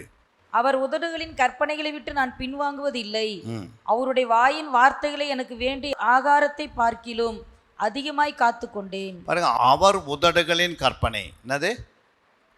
அவர்னா இயேசு. அவருடைய உதடல் என்ன இருக்குதா? கற்பனை இருக்கிறது. அல்லேலூயா. அவர் உதடுகளின் கற்பனையை அப்புறம் அப்போது அவருடைய உதடுகளின் கற்பனையை விட்டு நான் என்ன பண்ண மாட்டேன்? பின்வாங்க மாட்டேன். புரியுங்களா? அப்போ நம்ம என்ன பண்ணுறோம்? அவருடைய கற்பனை விட்டுட்டு பின்வாங்கி ஊரெல்லாம் சுற்றுறோம். யாராவது நமக்கு உதவி செய்வாங்களா? யாராவது எனக்கு வேலை கொடுப்பாங்களா? இல்லை யாராவது எனக்கு சொல்லித் தருவாங்களான்னு. உனக்குள்ளே ஆவியானவர் இருந்தால் அவரே எல்லாவற்றையும் சொல்லித் தருவார். அல்லேலூயா. அப்போ ஆண்டவர் சொல்கிறார் பாருங்க, அவருடைய உதடுகளின் கற்பனைகளை விட்டு நான் பின்வாங்குவதில்லை, அவருடைய வாயின் வார்த்தைகள் எனக்கு வேண்டிய ஆகாரத்தை பார்க்கிலும் அதிகமாய் காத்து கொண்டேன். அல்லேலூயா. அப்படின்னா என்ன சொல்கிறாருன்னா, 2 மணிக்கு லஞ்சு சாப்பிட்ணும் அவர் யோபு. எத்தனை மணிக்கு? ஆனால் அவர் சொல்கிறாரு, அந்த அம்மா வந்து சொல்கிறாங்க சாப்பாடெலாம் ரெடியாக இருக்குது. ஏன்னா அவர் பெரிய கோட்டீஸ்வரர். அல்லேலூயா. யார் கோட்டீஸ்வரர்? யோபு வந்து ஒரு பெரிய கோட்டீஸ்வரர். எப்படி தெரியும் உங்களுக்கு கோட்டீஸ்வரன்னு? அவருடைய வீட்டு வாசலில் நெய்யுடைய பெரிய பெரிய நெய் ட்ரம் இருக்கும், ஜாடி. அந்த ஜாடியில் என்ன ஊற்றிருப்பாங்க? நெய் நிரப்பி வச்சுருப்பாங்க. அவர் எங்காவது ஊரில் போய் சுற்றிட்டு அவர் எல்லாத்தையும் பார்த்துட்டு வரும்போது, வீட்டுக்குள்ளே வரும்போது நெய்யினால் தான் காலை கழுவார். என்ன செய்வார்? அப்போ ஒரு வீட்டில் வந்து நெய்யினால் காலை கழுவுனா அந்த வீடு எப்படி இருக்கும்? வீட்டுக்கு வெளியே நெய் வச்சுருந்தா அப்போ வீட்டுக்குள்ளே எண்ணெய் இருக்குமா இருக்காதா? நம்ம அப்போ நெய்யினால் அவர் காலை கழுவுனார். அதனால் அந்த வீடு எப்படி இருந்தது? ஆசீர்வாதமாக இருந்தது. புரியுங்களா? நம்ம என்ன பண்ணுறோம்? நெய்யை என்ன பண்ணுறோம்? எல்லாம் 1 லிட்டர் வாங்கினா நெய் மட்டும் எப்படி வாங்குகிறோம்? 50 கிராம் 100 கிராம் வாங்குகிறோம், அவ்வளோதான். அல்லேலூயா. அந்த மாதிரி கர்த்தர் யோபை ஆசீர்வதித்தார். அப்போ அந்த வீட்டில் ஆகாரம் எப்படி இருக்கும்? நிறைவாக இருக்கும். ஆனால் வந்து கூப்பிட்றாங்க. யார்? தன்னுடைய மனைவி பிள்ளைங்க கூப்பிட்றாங்க. அப்பா வந்து மனைவி கூப்பிட்றாங்க, வாங்க சீக்கிரம் வந்து என்ன பண்ணுங்க, லஞ்சு பண்ணுங்க அப்படின்னு. அவர் என்ன சொல்கிறாரு? அந்த லஞ்சை காட்டிலும் அவருடைய வாயில் வந்த வார்த்தை எனக்கு ஆகாரத்தை காட்டிலும் என்ன சொல்கிறாரு? ஆகாரத்தை காட்டிலும் விட்டீங்க, மறந்துட்டீங்க, அவ்வளோ சீக்கிரம் வந்துட்டீங்க பாரு. பிசாசு பக்கத்திலே உட்காந்து போங்க பக்கத்தில் வசந்தை எடுக்கிறதுக்கு. அல்லேலூயா. அவர் ஆகாரத்தை காட்டிலும் வாயின் வார்த்தை காட்டிலும் அதிகமாய் காத்து கொண்டேன். புரியுங்களா? அப்படின்னா என்னென்னா, ஆகாரத்தை காட்டிலும் அதிகமாக காத்துன்னா வார்த்தைக்கு அதிகமாக நேரத்தை கொடுத்ததுனால உத்தமனாக மாறினார். எப்படி மாறினார்? உத்தமனாக. நீங்கள் உத்தமனாக மாறினா உங்கள் ஆகாரத்தை காட்டிலும் அதிகமாக நேரத்தை கொடுக்கணும். உங்கள் வேலையை காட்டிலும் அதிகமாக இந்த வசனத்துக்கு நேரத்தை கொடுக்கணும். இந்த உங்களுடைய வேலையை உங்களுடைய வீட்டை காட்டிலும் அதிகமாக வசனத்துக்கு கொடுக்கணும். இப்படி கொடுத்தா தான் அந்த மனுஷன் உத்தமனாக மாற முடியும். அல்லேலூயா. அதை தான் வாசிக்கிறோம் அங்கே லூக்கா 1:17. பிதாக்களுடைய இருதயங்களை பிள்ளைகளிடத்திற்கும் கீழ்ப்படியாதவர்களை நீதிமான்களுடைய ஞானத்திற்கும் திருப்பி உத்தமமான ஜனத்தை கர்த்தருக்கு ஆயத்தப்படுத்தும்படியாக அவன் எலியாவின் ஆவியும் பலமும் உடையவனாய் அவருக்கு முன்னே நடப்பான் என்றார். அப்போ இந்த யோவான்ஸ்தானுக்கு பாருங்க, உத்தமமான ஜனத்தை கர்த்தருக்கு ஆயத்தப்படுத்துறார். எப்படி? உதவாத மனுஷனை ஆயத்தப்படுத்தலை, உத்தமமானவர்களை கர்த்தருக்கென்று ஆயத்தப்படுத்தி வருகைக்கு ஆயத்தப்படுத்தணும். அல்லேலூயா. நீங்களாம் உத்தமமாக இருக்கிறீங்களா? உத்தமனாக மாறதுக்கு முன்னாடி என்ன இருக்கணும்? பரிசுத்தவனாக இருக்கணும். பரிசுத்தவனாக இருக்கிறதுக்கு முன்னாடி சுத்தமாக இருக்கணும். சுத்தமாக இருக்கிறவன் தான் பரிசுத்தவனாக மாற முடியும். பரிசுத்தமாக இருக்கிறவன் தான் உத்தமனாக மாற முடியும். அல்லேலூயா. எடுத்த பிறகு நம்ம ஒன்றாம் கிளாஸ் சேருமா, இல்லை எடுத்த 10ஆம் கிளாஸ் சேருமா? 1ஆம் கிளாஸ் தான் சேருவோம். அதை மாதிரி வந்து சுத்தம், பரிசுத்தம், உத்தமம். அல்லேலூயா. சுத்தம் உன்னுடைய சரீரத்தில் இருக்கணும், பரிசுத்தம் உன் ஆவியில் இருக்கணும், உத்தமம் உன் இருதயத்தில் இருக்கணும். அல்லேலூயா. உன் ஆவி, ஆத்மா, சரீரத்தில் இந்த 3 என்ன பண்ணணும்? வளரணும். பரிசுத்தம் வந்துச்சுன்னா இன்னும் பரிசுத்தத்துக்கு போகணும். உத்தமத்துக்கு மேல் இன்னும் உத்தமனாய் ஜீவிக்கணும். சுத்தத்துக்கு மேல் இன்னும் சுத்தமாக ஜீவிக்கணும். அதுக்கு நமக்கு ஆண்டவர் கொடுத்த முதல் நான் சொன்னேன், இயேசு கிறிஸ்து இந்த பூமியில் வந்தார். 2வது ஆண்டவர் என்ன பண்ணிட்டாரு? பரிசுத்த ஆவியனை கொடுத்தாரு. இந்த ஆவியனை எதுக்காக கொடுத்தாரு? நம்ம எப்படி இருக்கணும்? ஒருவன் ஜலத்தினாலும் ஆவினால் பிரவாவிட்டால் தேவனுடைய ராஜ்யத்திலே பிரவேசிக்க முடியாது. அப்போ ஆவியானவர் எதுக்கு வந்தாருன்னா, உனக்குள்ளே ஆவியானவர் இல்லைன்னா உங்களால் என்ன பண்ண முடியாது? பரிசுத்தமாக ஜீவிக்க முடியாது. பொய் பேசினே இருப்பேன், கீழ்ப்படிய மாட்டேன், அப்புறம் பெருமை இருக்கும், அப்புறம் மேட்டிமை இருக்கும், அதுக்கடுத்தது நான் என்ற அகங்காரம் இருக்கும், அப்புறம் வாக்குவாதம் இருக்கும், அப்புறம் இதெல்லாம் வந்து நமக்குள்ள வளர்ந்துடும். இந்த வளர்ந்தவங்களாம் என்ன பண்ண முடியாது? பரலோகத்துக்கு பிசாசு போட்டு தடுத்துருவான்.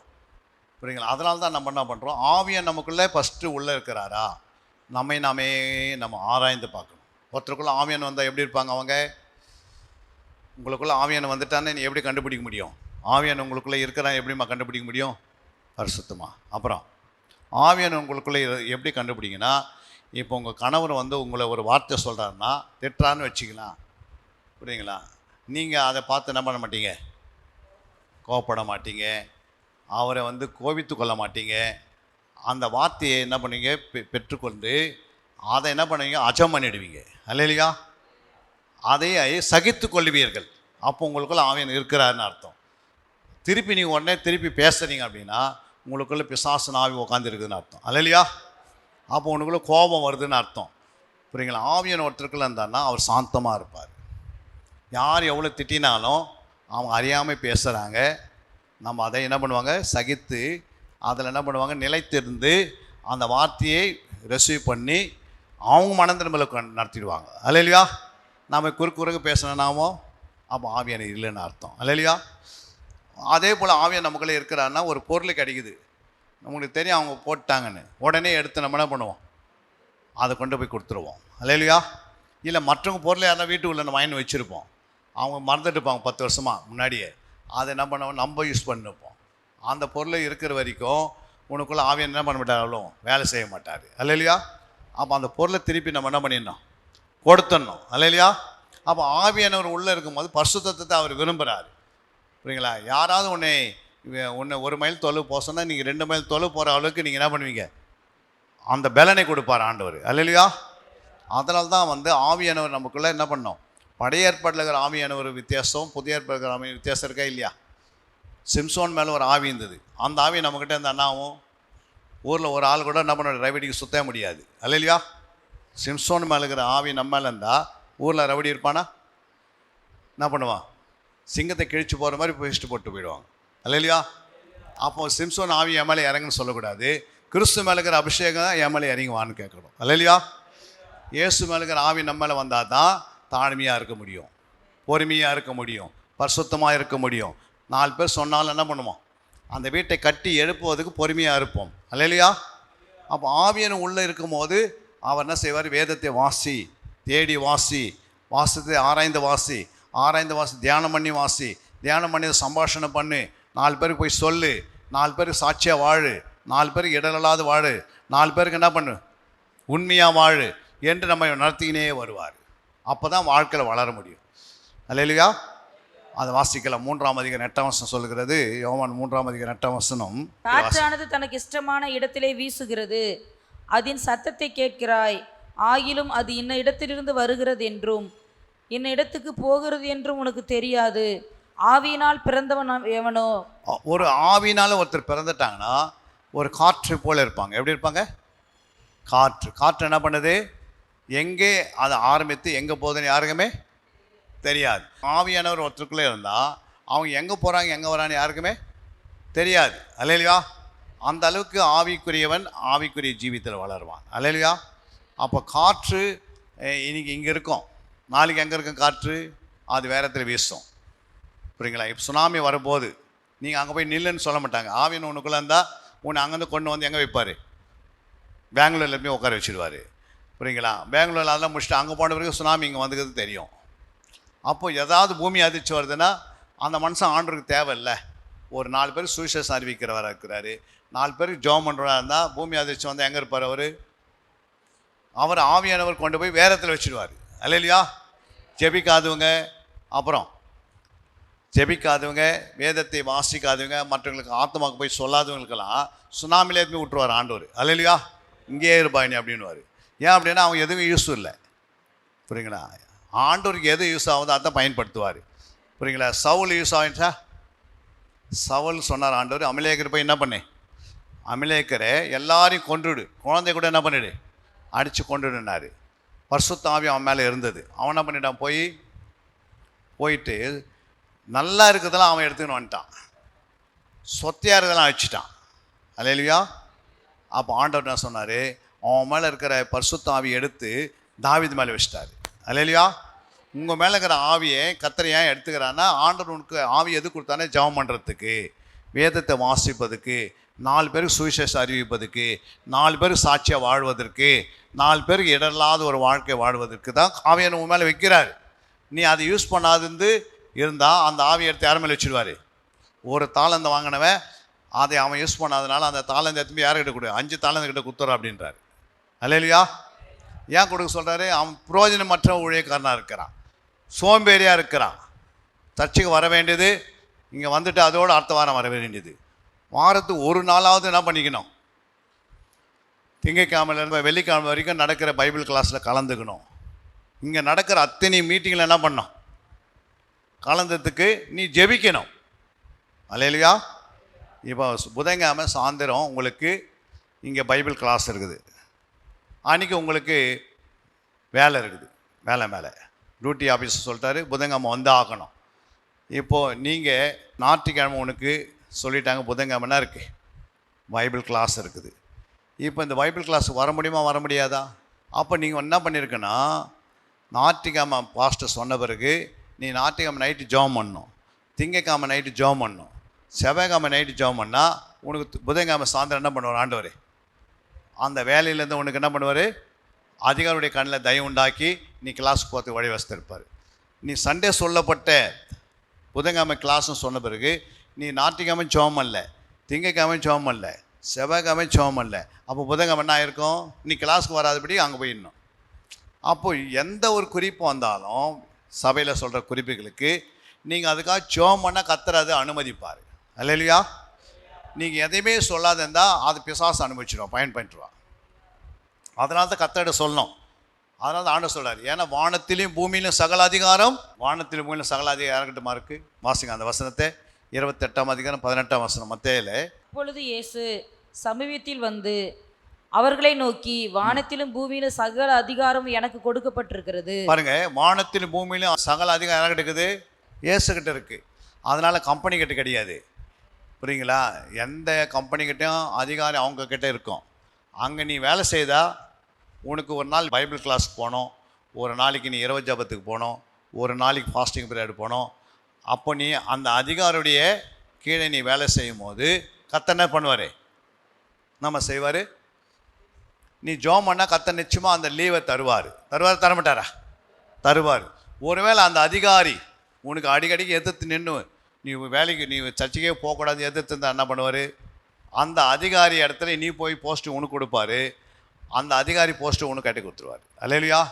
ஆமானுடைய ப்ரொமோஷன் யாருக்கு வந்துச்சு? ஆமானுடைய ப்ரொமோஷன் யாருக்கு கிடச்சிது? மொர்தெகாய் கிடச்சிது. மொர்தெகாய் ப்ரொமோஷன் யாருக்கு கிடச்சிது? புரியுங்களா? மொர்தெகாய் இருக்கிறதுக்கு ஆமான் வந்துட்டான், ஆனால் ஆமான் இருக்கிறதுல மொர்தெகாய் போயிட்டான். காரணம் என்ன? அதிகாரம் கர்த்தருடைய கரத்தில் இருக்குது. அல்லேலூயா. கர்த்தருடைய பிள்ளைகளுக்கு யாராவது விரோதமாக எழும்பினாங்கன்னா அவங்களுடைய ப்ரொமோஷன் மைனஸ் ஆகிடும். அல்லேலூயா. நாங்கள் வந்து 40 வருஷம் மிலிட்ரியில் வேலை செய்யுது. எத்தனை வருஷம்? 16 வருடம் ஆர்மியில் இருந்தோம். 25 வருடங்கள் எங்கே இருந்தோம்? டிஆர்டிஓன்னு கேள்விப்பட்டிருப்பீங்க. அல்லேலூயா. 40 வருஷம் வேலை செய்தோம். ஆனால் ஒரு நாள் எங்களுக்கு பார்த்த அதிகாரி இந்த வேலை செய்ய அந்த செய்ய சொல்லவே இல்லை. அவர் சொல்கிறதுக்கு முன்னாடி வேலை செய்து முடிச்சிடுவோம். ரெண்டாவது இருக்கிற வேலையில் பைபிள் படிப்போம், ஜெபம் பண்ணுவோம், அது ஒரு சர்ச்சை மாதிரியே பயன்படுத்தணும் வேலை ஸ்தானத்தை சென்ட்ரல் கவர்மெண்ட்டில். அல்லையா? சர்ச்சை மாதிரி, சர்ச்சையில் எப்படி பைபிள் படிப்போம், ஜெபம் பண்ணுவோம், இந்த வேலை தான் நடந்திருந்தது. புரியுங்களா? ஒரு 25 வருஷம் ஆண்டு ட்ரைனிங் கொடுத்தாரு, பைபிள் ட்ரைனிங். அல்லையா? எப்படி ஆண்டு கொண்டு வைக்கிறாரு, அவரே வேலையை கொடுத்தாரு, அவரே அங்கேயே என்ன பண்ணுற ஆளை வச்சிருக்கிறாரு. அங்கே உட்காந்து நல்லா கற்று சம்பளத்துக்கு சம்பளமும் கொடுத்தாரு, பைபிள் படித்து நிறைவேற்று. தானியேலை போல சென்ட்ரல் கவர்மெண்ட் அவரும் வேலை செய்தார். அல்லையா? தானியேல் சென்ட்ரல் கவர்மெண்ட் எப்படி வேலை செய்தாரோ 3 வேலை ஜெபம் பண்ணியிருந்தாரா இல்லையா? எங்கன்னா சென்ட்ரல் கவர்மெண்ட் போய் 3 வேலை ஜெபம் பண்ண முடியுமா? தானியேல் ஜெபம் பண்ணுறாரு 3 வேலை. அல்லையா? நம்ம ஜெபம் பண்ணால் தானே அங்கே இருக்கிற ஆத்மா மனம் திரும்பும். அப்போ கர்த்தர் எங்கே கொண்டு போனாலும் நம்ம அந்த இடத்துல என்ன பண்ணியிருக்கணும்? ஜெபிக்கணும். அல்லையா? உன் ஜெப ஜீவன் பெருகினா தான் அங்கே இருக்கிற ஆத்மாக்கள் மனம் திரும்பும். புரியுங்களா? ஜெபன்றது ஒரு ஆன்டி வைரஸ் மாதிரி. ஜெபன் என்னது? எப்படி நம்ம ஒரு கம்ப்யூட்டருக்குள்ளே வந்து வைரஸ் இருக்குது, அந்த ஆன்டி வைரஸ் போட்டால் வைரஸ் என்ன பண்ணாது, அதை தாக்காது. அல்லையா? அப்போது ஜெபம் என்பது நமக்குள்ள எந்த ஒரு கொரோனா வந்து தாக்காது, வியாதி தாக்காது, உலகத்தில் இருக்கிற பிசாசு நம்மளை தாக்காது, செய்வனையோ மாந்திரியோ எந்த கிரியனும் தாக்காது, புயல் வந்தாட தாக்காது. அல்லையா? ரோட்லேயே போயினுங்க ஒரு மரம் சாய போகுது, அதுக்கு முன்னாடி ஆண்டவர் ஒன்று வேறு திசை திருப்பி விட்டுருவார். அல்லையா? அப்போது நீ சேஃபாக வெளியே வந்துடுற. அப்போ ஆவியான உனக்குள்ளே இருக்கிற வரைக்கும் உன்னை எல்லா இடத்துலையும் பாதுகாப்பார். அல்லையா? சிங்கத்துக்குள்ளே போட்டாலும் பாதுகாப்பார். புரியுங்களா? மீன் வயிற்றுக்குள்ளேயே நீ போனாலும் பாதுகாப்பார். அல்லையா? நீ அக்னியில் போட்டாலும் உன்னை பாதுகாப்பார். ஏன்னா ஆவியானவருக்கு வல்லமை ஜாஸ்தி. அல்லையா? யாருக்கு வல்லமை இருக்குதோ இல்லையோ ஆவியானவர் என்ன பண்ணுவார்? அவருக்கு வல்லமை பெரியுது. அதனால தான் ஆவியானவர் இல்லாமல் நம்ம எதையும் செயல்படுத்தவே முடியாது. அல்லையா? அதனால தான் இயேசு பூமிக்கு வந்து ரத்தத்தை சிந்திட்டு ஆவியானவர் அனுப்புகிறார். போயிட்டு ஏன் அனுப்புகிறாரு ஆவியானவரே? இந்த வேலையெல்லாம் செய்வதற்கு. அடுத்து இதற்குள்ளதெல்லாம் நம்ம என்ன பண்ணோம்? கற்றுக்கொள்ளனா ஆவியான வேணும். புரியுங்களா? இது கற்றுக்கொள்ளாமல் உலகத்தில் நம்ம ஆசீர்வாதமாக இருக்க முடியாது. அப்போ இந்த வேதத்தில் வந்து பிதா குறித்து எழுதப்பட்டிருக்கிறது, இயேசு பற்றி எழுதப்பட்டிருக்கிறது, அப்புறம் எதை பற்றி எழுதியிருக்குது? ஆவியானவர் குறித்து எழுதியிருக்கிறது, அந்தி கிறிஸ்து குறித்து எழுதியிருக்கிறது, அப்புறம் வலு சர்பத்தை குறித்து எழுதியிருக்கிறது, கள்ள தீர்க்கதரிசி குறித்து எழுதியிருக்கிறது. ஒரு மனுஷனுடைய ஆவி எங்கே எப்படி வேலை செய்யுதுன்னு இதுக்குள்ளே இருக்குது. ஆத்மா எப்படி வேலை செய்யுது. அதுக்கு அடுத்தது நம்முடைய சரீரத்தை குறித்து எழுதியிருக்கிறாரு. சரீர ஆசீர்வாதம், ஆவிக்குரிய ஆசீர்வாதம், ஆத்மா ஆசீர்வாதம் இதுக்குள்ளே இருக்கிறது. அல்லையா? ஒரு குடும்பத்தை எப்படி நடத்தணும், ஒரு புருஷனை எப்படி இருக்கணும், ஒரு மனைவி எப்படி இருக்குன்னு இது உள்ளகுது. அல்லையா? பிள்ளைகள் எப்படி இருக்கணும், பெற்றோருக்கு எப்படி கீழ்ப்படியணும், ஒரு மேய்ப்பருக்கு எப்படி சபை கீழ்ப்படியணும். அல்லையா? பிசாசுக்கு என்ன சொன்னால் ஓடுவான்னு இதில் இருக்குது. அல்லையா? உன்னுடைய எல்லா ஆசீர்வாதம் எங்கே இருக்குது? இதுக்குள்ளே இருக்குது. ஆனால் இதை நம்ம என்ன பண்ணுறதில்ல, வருஷத்துக்கு ஒரு முறை கூட முழுமையாக வாசிக்கிறது இல்லை. யாராவது வாசிக்கிறீங்கன்னா வருஷத்தில் ஒரு முறை ஃபுல்லாக. வருஷத்தில் ஒரு வருடத்தில் 365 நாள் இருக்குது. ஒரு நாளைக்கு 3 அதிகாரம்னா கூட 1189 அதிகாரத்தை வாசித்தரலாம். ஒரு நாளைக்கு 3 அதிகாரம் வாசித்தா ஒரு வருஷம் முடியுமா? முடியாதா? ஆனால் ஒரு வருஷத்தில் இது முழுமையாக வாசிக்கிறோமா? வெண்ணெய் கையில் வச்சுக்கின்னு என்ன பண்ணுறோம் சொல்லுங்கள்? நெய்க்கு அலைஞ்சு தெரிய மாதிரி இருக்குது. அல்லையா? நமக்கெல்லாம் எல்லா ஆசீர்வாதம் நம்ம கையில் கொடுத்துட்டார் ஆண்டவர். எல்லாமே நமக்கு ஆயுஷ் நாள் கூட்டணும்னா இது உள்ள இருக்குது. உனக்கு ஒரு 70 வருஷம் இருக்குது, பலத்தினால ஒரு 100 வருஷம் 90 வருஷம் வாழணும்னா கர்த்தர் இந்த வசனத்தை வச்சு நம்மளை ஆஸ்வதிக்கிறாரு. அல்லையா? நம்ம போய் டாக்டர்கிட்ட கொஞ்சம் எனக்கு இன்ஜெக்ஷன் போடுங்க, இன்னும் 2 வருஷம் வாழணும் அப்படின்னு சொல்லுங்கிறோம். ஆனால் இன்ஜெக்ஷன் இல்லாத வார்த்தை இன்ஜெக்ஷனாக இருக்குது, வார்த்தை மருந்தாக இருக்குது, வார்த்தை நமக்கு மெடிசனாக இருக்கிறது, வார்த்தை நமக்கு ஆரோக்கியத்தை உண்டாக்குது. அல்லையா? அப்போ இந்த வார்த்தை உள்ளே போகாமல் ஒன்றும் பண்ண முடியாது. அதுக்கு தான் ஆவியானவர் இருக்கிறார். அல்லையா? ஆவியானவர் இல்லாமல் நம்ம என்ன பண்ண முடியாது, இந்த பூமியில் வாழவே முடியாது. புரியுங்களா?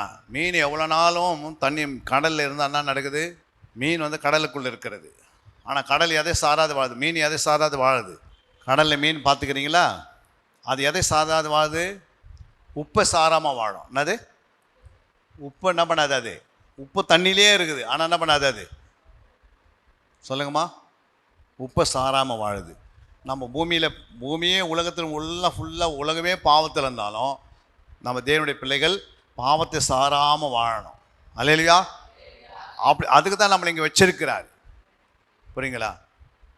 தாமரை இலை எவ்வளோ நாள் தண்ணியிலேருந்து என்ன பண்ணாது? அது மேலே ஒரு சொட்டு தண்ணி வந்து போய் விழுந்துருது. அது மாதிரி நம்ம தாமரை இலையாக, கடலில் இருக்கிற மீனாக, எதிர் நீச்சல் போட்டுக்கின்னு பாருங்கள், எவ்வளோ பெரிய வெள்ளங்கள் வந்தாலும் மீன் என்ன பண்ணுது? எதிர் நீச்சல் அடிக்குது. அதே போல தான் நம்ம ஆவிக்குரிய ஜீவியத்தில் போராட்டம் வரும், அவமானங்கள் வரும், துன்பங்கள் வரும், உபத்திரங்கள் வரும், பாடுகள் வரும், நோய்கள் வரும், பலவீனம் வரும். ஆனால் எதிர் நீச்சல் போட்டு என்ன பண்ணோம்? வசனத்தை வச்சுக்கின்னு என்ன பண்ணணும்? போராடணும்னா அந்த போராட்டத்துக்கு நடுவில் உனக்கு எல்லாம் விடுதலை கிடைக்குது. அல்லேலூயா. ஒரு ஜெயம் கிடைக்கிறது. ஜெயமுள்ள வாழ்க்கை வாழ்வதுக்கு தான் வேதம். புரியுங்களா? வெற்றி உள்ள வாழ்க்கை வாழ்வதுக்கு நமக்கு ஆண்டவர் என்ன கொடுத்தார்? கையில் இந்த வேத புத்தகத்தை கொடுத்தார். உங்கள் கணவர் கீழ்ப்படியிலையா? உடனே எதிர்த்து பேசாதீங்க. முழங்கால் படிக்கிட்டு ஆண்டவருக்கு தெரிவிங்க. உங்கள் மனைவி கீழ்ப்படியிலையா? உடனே இந்த வசனத்தின்படி போய் தேவ சமூகத்தில் உட்காந்து முழங்கால் போட்டு ஜெபம் பண்ணுங்க. எங்கள் மனைவி எது சொன்னாலும் கேட்க மாட்டேன்றாங்கன்னா கர்த்தர் என்ன பண்ணுவார்? அவர்கிட்ட சாவி இருக்குது, வசனம் தான் சாவி. அவர் கரெக்டாக போட்டு சிக்ஷிப்பு உண்டாக்குனான்னா அது பிறகு ஆட்டோமேட்டிக் செட் ஆகிடுவாங்க. அல்லேலூயா. நம்ம எதுவுமே செட் பண்ண அவசியமே கிடையாது. ஆவியார் நம்ம பக்கத்திலே இருப்பார், உதவி செய்துனே இருப்பார். பிள்ளைங்க கீழ்ப்படியெல்லாம் என்ன பண்ணோம்? பிள்ளைங்க கீழ்ப்படியில் எப்படி இருக்கணும்? தேவனுக்கு தெரிவிக்கணும். ஆண்டவரே, நீ கொடுத்த பிள்ளை, நீங்கள் என்ன பண்ணுங்க? உம்முடைய சித்தத்தின்படி இந்த பிள்ளை கீழ்ப்படியணும், உம்முடைய சித்தத்தின்படி வாழணும், நான் சொல்கிற மாதிரி இந்த பிள்ளை என்ன பண்ணணும்? நடக்கணும். அப்படின்னா கர்த்தர் என்ன பண்ணுவார்? சொல்லுங்கள். கர்த்தருக்குள் பிள்ளையை கீழ்ப்படி வைப்பார். அல்லேலூயா. அப்போ வேலைக்காரன் கீழ்ப்படியிலையா? தேவ சமூகத்தில் சொல்லணும், ஆண்டவரே என் வேலைக்காரர் எது சொன்னாலும் செய்ய மாட்டேன்னா அப்போ ஆண்டவர் கரெக்டாக பார்க்குறாரு. அல்லேலூயா. நம்ம எல்லாமே நம்மளே என்ன பண்ணுறோம்? முயற்சி பண்ணி நம்மளே செய்ய ஆரம்பிச்சோம்னா நம்ம ஆவியினால் எதை செய்தாலும் ஃபெயிலியர் ஆகிடும். நம்முடைய சுயத்தோடு செய்தோம்னா ஃபெயிலியர் ஆகிடும். ஆனால் நீ எதை செய்தாலும் கர்த்தர் கரத்தில் கொடுத்துருங்க. புரியுங்களா? வீட்டை கட்ட பாருங்க, இருக்கிறது கொஞ்சம் பணம் தான், அதை கர்த்தருடைய கரத்தில் கொடுங்க. ஐயா கூப்பிட்டு ஜெபம் பண்ணுங்க, ஆரம்பிங்க வேலை, கர்த்தர் வீட்டை கட்டுவார். அல்லேலூயா. நம்ம என்ன பண்ணுறோம்? பாஸ்டரையும் கூப்பிட்றதில்ல. நல்ல அந்த வீட்டை கட்டி சிக்கி கடலில் மாட்டினி தொந்தரவு மேலே தொந்தரவு வந்து தான் பாஸ்டரையை கூப்பிட்றோம். அல்லேலூயா. இப்போ வந்து ஜெபம் பண்ணுங்க. இப்போ எப்படி ஜெபம் பண்ணுவார்? ஆரம்பத்திலே யார் வேணும்? சபை மேய்ப்பர் வேணும். அப்போ மேய்ப்பர் என்ன பண்ணுறது? அவர் வந்து ஒரு ஜபத்தை பண்ணார்னா கர்த்தர் அந்த ஜபத்தை கேட்டு பதில் கொடுத்துட்றாரு. அல்லேலூயா. ஏன்னா மேய்ப்பர் கீழே நீங்கள் இருக்கிறீங்க. நீங்கள் மேய்ப்பரை விட்டுட்டு வேறு எங்கேயோ ஒரு மேய்ப்பரை தேடின்னு இருந்த அண்ணாவும் வேலை இங்கே செய்கிறீங்க, சம்பளம் எங்கே கிடைக்கும்? இந்த சர்ச்சில் நீங்கள் இருக்கிறீங்க. வேறு ஏதாவது சர்ச்சில் உட்காந்திங்கன்னு என்னை ஆசீர்வதிப்பாரா? ஆண்டவர் சொல்கிற முதல்ல அந்த சர்ச்சுக்கு போ. எங்கே நீ ஞான சனத்தையோ, எங்கே நீ எந்த இடத்துல நீ உட்காந்து வசனத்தை கேட்டியோ சத்தியத்தை கேட்டியோ உன்னை நடத்தினாங்களோ அங்கே போயிடு. ஒரு மரத்தை எத்தனை எத்தனை நடுறது? ஒரு மரத்தை 10 இடத்துல நட்டா இருக்குமா? அது முடிவு செத்துரும். அல்லேலூயா. அதனால தான் கர்த்தர் உங்களை இந்த சபையிலே ஒரு மரமாக வைத்திருக்கிறார், ஒரு ஒலிய மரமாக வைத்திருக்கிறார். அல்லேலூயா. அந்த ஒலிய மரத்தில் எப்பவுமே என்ன இருக்கணும்? எண்ணெய் இருக்கும். ஒலிய மரத்தில் அடியாது. ஒலிய மரம் எப்படி இருக்கும்? பசுமையாக இருக்கும். அந்த ஒலிய மரம் அபிஷேகத்துக்கு சொல்கிறாரு, உங்கள் மேலே அந்த அபிஷேகம் இருக்கணும். அல்லேலூயா. அப்போ ஆவியான விட்டு விடாதபடிக்கு தொடர்ந்து என்ன செய்யணும்? நீங்கள் இந்த வேதத்தை கற்றுக் கொடுக்கும் போது இதை இரவும் பகலும் வாசிக்கணும். அல்லேலூயா. அப்போ யாரெல்லாம் வாசிக்கிறீங்களோ கர்த்தர் உங்களுடைய வாழ்க்கையை மாற்றுவார். உங்களுடைய வாழ்க்கையை மாற்றி அழகாக நடத்துவார். உன் தேவைகளை பரிபூர்ணமாக சந்திக்கப்படும். ஏன் அப்படின்னா வேதம் இல்லாமல், பரிசுத்த ஆவியானவர் இல்லாமல், சபை இல்லாமல், மேய்ப்பன் இல்லாமல் நாம் எதையும் செய்யவே முடியாது. அல்லேலூயா. அதனால தான் ஆண்டவர் நமக்கு இவ்வளோ பெரிய ரட்சிப்பை கொடுத்துருக்கார், பெரிதான ரட்சிப்பை கொடுத்துருக்கிறார். ஏதோ நம்ம வந்து சாதாரணமானவர்கள் அல்ல, அசாதமான காரியங்களை செய்வதற்கு இந்த சபையில் கற்றுக் கொண்டு வந்து உட்கார வச்சிருக்கிறார். அல்லேலூயா. இது உள்ளே போக போக நீ எல்லாவற்றையும் பர்ஃபெக்டாக வாழ முடியும், உண்மையாக வாழ முடியும், உத்தமமாய் வாழ முடியும், பரிசுத்தமாய் வாழ முடியும். யாருடைய பொருள் மேலே ஆசைப்பட மாட்டேன். பண ஆசையோ, பொருள் ஆசையோ, மண் ஆசையோ, பெண் ஆசையோ, உலக ஆசையோ, பொருள் ஆசையோ, எந்த ஆசையும் ஒன்று என்ன பண்ணாது? அல்லேலூயா. மேற்கொள்ளாது. நீ எதை மேலே ஆசைப்பட மாட்டேன். உனக்கு என்ன வேணுமோ அதை கர்த்தர் என்ன சொல்கிறாரு? அதான் எபிரேயர் 13:5 வாசிக்கிறோம். பண ஆசை இல்லாதவர்களாய், நீங்கள் பண ஆசை இல்லாதவர்களாய் நடந்து உங்களுக்கு இருக்கிறவைகள் போதும் என்று எண்ணுங்கள். நான் உன்னை விட்டு விலகுவதும் இல்லை, உன்னை கைவிடுவதும் இல்லை. அல்லேலூயா. அப்போ ஆண்டவர் என்ன பண்ணுறாரு? நீங்கள் பண ஆசை என்ன செய்யணும்? பண ஆசை இல்லாதவர்களாக இருங்கள். நான் உன்னை விட்டு விலகுவதும் இல்லை, உன்னை கைவிடுவதும் இல்லை. புரியுங்களா? நீங்கள் சொல்லுவீங்க, ஐயோ என் பிள்ளை கைவிட்டானே, எங்கள் வீட்டுக்காரர் கைவிட்டாரே, நாளைக்கு நான் வாடிக்கை என்ன தரணும், பேங்க்குக்கு என்னுடைய 2 வீலருக்கு நான் ஃபீஸ் கட்டணுமே, பணம் கட்டணுமே, நான் என்ன செய்கிறது அப்படின்னு நீங்கள் நினைப்பீங்க. ஆனால் நீங்கள் ஆண்டவர் விசுவாசிங்க, அவருக்கு பணம் 1000 இடத்துலேருந்து வரும், கோடி இடத்துலேருந்து வரும். நமக்கு ஒரு வழி வச்சுன்னு சுற்றின்னு இருப்போம். ஆண்டுக்கு எத்தனை வழி இருக்குது? உலகம் ஃபுல்லாக அவர் வழி தான். அல்லையா? எல்லா சைடும் இந்த அவருக்கு மீன் வயிற்றுலேயே அவர் வெள்ளி காசு எடுக்கிறாருன்னு யோசித்து பாருங்கள். புரியுங்களா? வரி கட்டுறதுக்கு அவர் என்ன பண்ணல, வரி கட்டுறதுக்கு பேங்க்கில் போய் எத்தனை சொன்னார், எங்கே எத்தனை சொல்கிறாரு மீன். அப்போனா புரிஞ்சுக்கினாங்க. இவங்க போனாங்க பாருங்கள், ஒரு கூட்டம் தூண்டி போடுறாரா இல்லையான்னு பார்க்கறதுக்கு போனாங்க. போனவங்க அவர் தூண்டி போட்ட பிறகு உள்ளே இருக்கிற கடலில் இருக்கிற மீன்லாம் என்ன சொல்லுதான், நான் போய் ஃபஸ்ட்டு ஆண்டவருக்கு முதல் இடத்த கொடுக்கணும். எல்லா மீனும் போட்டி போடுது. புரியுங்களா? என்ன பண்ணுது மீனுங்க, போட்டி போட்டு ஏன் ஃபஸ்ட்டு ஏன் 2 வெள்ளி காசு தான் எங்கே போனோம், ஏன் வெள்ளி காசு தான் இயேசு கொடுக்கணும், நான் நீங்கள் தூரங்கன்னு மீன்களை சண்டை போடுது. அல்லையா? அவர் போட்ட பிறகு அந்த மீனில் என்ன இருக்குது, வெள்ளி காசு இருக்குது. அப்போது பேதுரு அதை திறந்து பார்த்தா அவனுக்குள்ளே விசுவாசம் 100 மடங்கு ஆயிடுச்சு. எத்தனை மடங்கு? 100 மடங்கு விசுவாசம் வந்துச்சு. அதை பார்த்தவங்க எல்லாமே மனம் திரும்பிட்டாங்க அந்த இடத்துல. அப்போ போனவங்கெல்லாம் மனம் திரும்பாது போனாங்க, வெள்ளி காசு பார்த்துருக்கு எல்லாம் மனம் திரும்பி வராங்க. அல்லையா? அப்போ கர்த்தர் யாரை கொண்டு எங்கேயும் என்ன பண்ணுவார், பேதுரு மனம் திரும்புறதுக்கு எதையை பயன்படுத்தினார், ஒரு சேவலை வச்சு பயன்படுத்துகிறாரு. நம்ம வெறும் அது சாப்பாட்டுக்கு தான் பயன்படுத்துகிறோம் சேவலை. அல்லையா? ஆனால் சேவலை வச்சு மனம் திரும்ப வைக்கிறாரு. அல்லையா? ஆண்டவரால் ஆகாத காரியம் ஒன்றுமே இல்லை. புரியுதுங்களா? ஒவ்வொரு விலங்கை வச்சு ஒரு காரியத்தை செய்திருக்கிறார். புரியுங்களா? முதல் என்ற பேர் யாருக்கு வச்சார் தெரியுங்களா? முதலை யாருக்கு வச்சார் ஆண்டவர்? இந்த உலகத்தில் ஒரு மனுஷனுக்கு முதலைன்னு சொன்னார். அது யாருன்னா பார்வோன் ராஜாவுக்கு வச்சார். என்ன சொன்னார்? பார்வோன் ராஜா முதலை மாதிரி, அவன் வாயில் யாரும் போய் மாட்டிச்சுன்னா வர முடியாது. 430 வருஷம் முடிஞ்சிச்சு. இப்போ இஸ்ரவேல் விடுதலை ஆகணும். அவன் முதலையாக இருந்ததுனால என்ன பண்ண விடமாட்டேன்றான். 10 வாதைகளை அனுப்பி ஒழுக்கின பிறகு தான் என்ன ஆகுது, அவருக்கு தலைப்பிலெல்லாம் சாகும் போது தான் அவன் அப்போ தான் அவனுக்கு புத்தி வந்து, இப்போ நீங்கள் என்ன பண்ணுங்க, பொருள் ஃபுல்லாக நிரப்பின்னு வெளியே வராங்க. அல்லையா? அப்போ ஒவ்வொரு மனுஷனுக்கும் ஒரு பேர் வச்சிருக்கிறார். ஏரோதுக்கு என்ன வச்சார்? ஏரோது ராஜா கொண்டு வச்சார். என்ன வச்சாருமா தெரியுமா? ஏரோதுன்னு கேள்விப்பட்டிருக்கீங்களா? இயேசு கிறிஸ்துவின் காலத்தில் ஏரோதுன்னு ஒருத்தர் இருந்தார். புரியுங்களா? கள்ள தீர்க்கதரிசிக்கு என்ன வச்சார்? ஓனாயின்னு வச்சிருக்கிறாரு. அல்லையா? நரி, ஓனாய் இப்படின்னு ஒவ்வொன்றுக்கும் ஒரு வார்த்தை வைக்கிறான்னு என்ன அர்த்தம்? அவனோட சுபாவங்களை குறிக்கிறது. அதே மாதிரி நம்ம விசுவாசி கொண்டு வச்சிருக்கிறாரு. பின்மாற்ற அடைய விசுவாசிக்கு என்ன வச்சார் ஆண்டவர்? பின்மாற்ற அடையிற விசுவாசிக்கு என்ன வச்சார்? நாயின்னு வச்சிருக்கிறாரு. நாய் என்ன பண்ண கக்கினது சாப்பிடும்.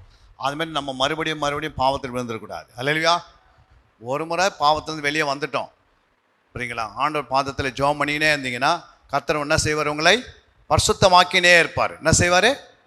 இயேசு கிறிஸ்து இன்னும் நம்ம என்ன பண்ணுறாரு? பரிசுத்தமாக்குகிறார். அல்லையா? அப்போ பண ஆசை எல்லா தீமைக்கும் வேறு.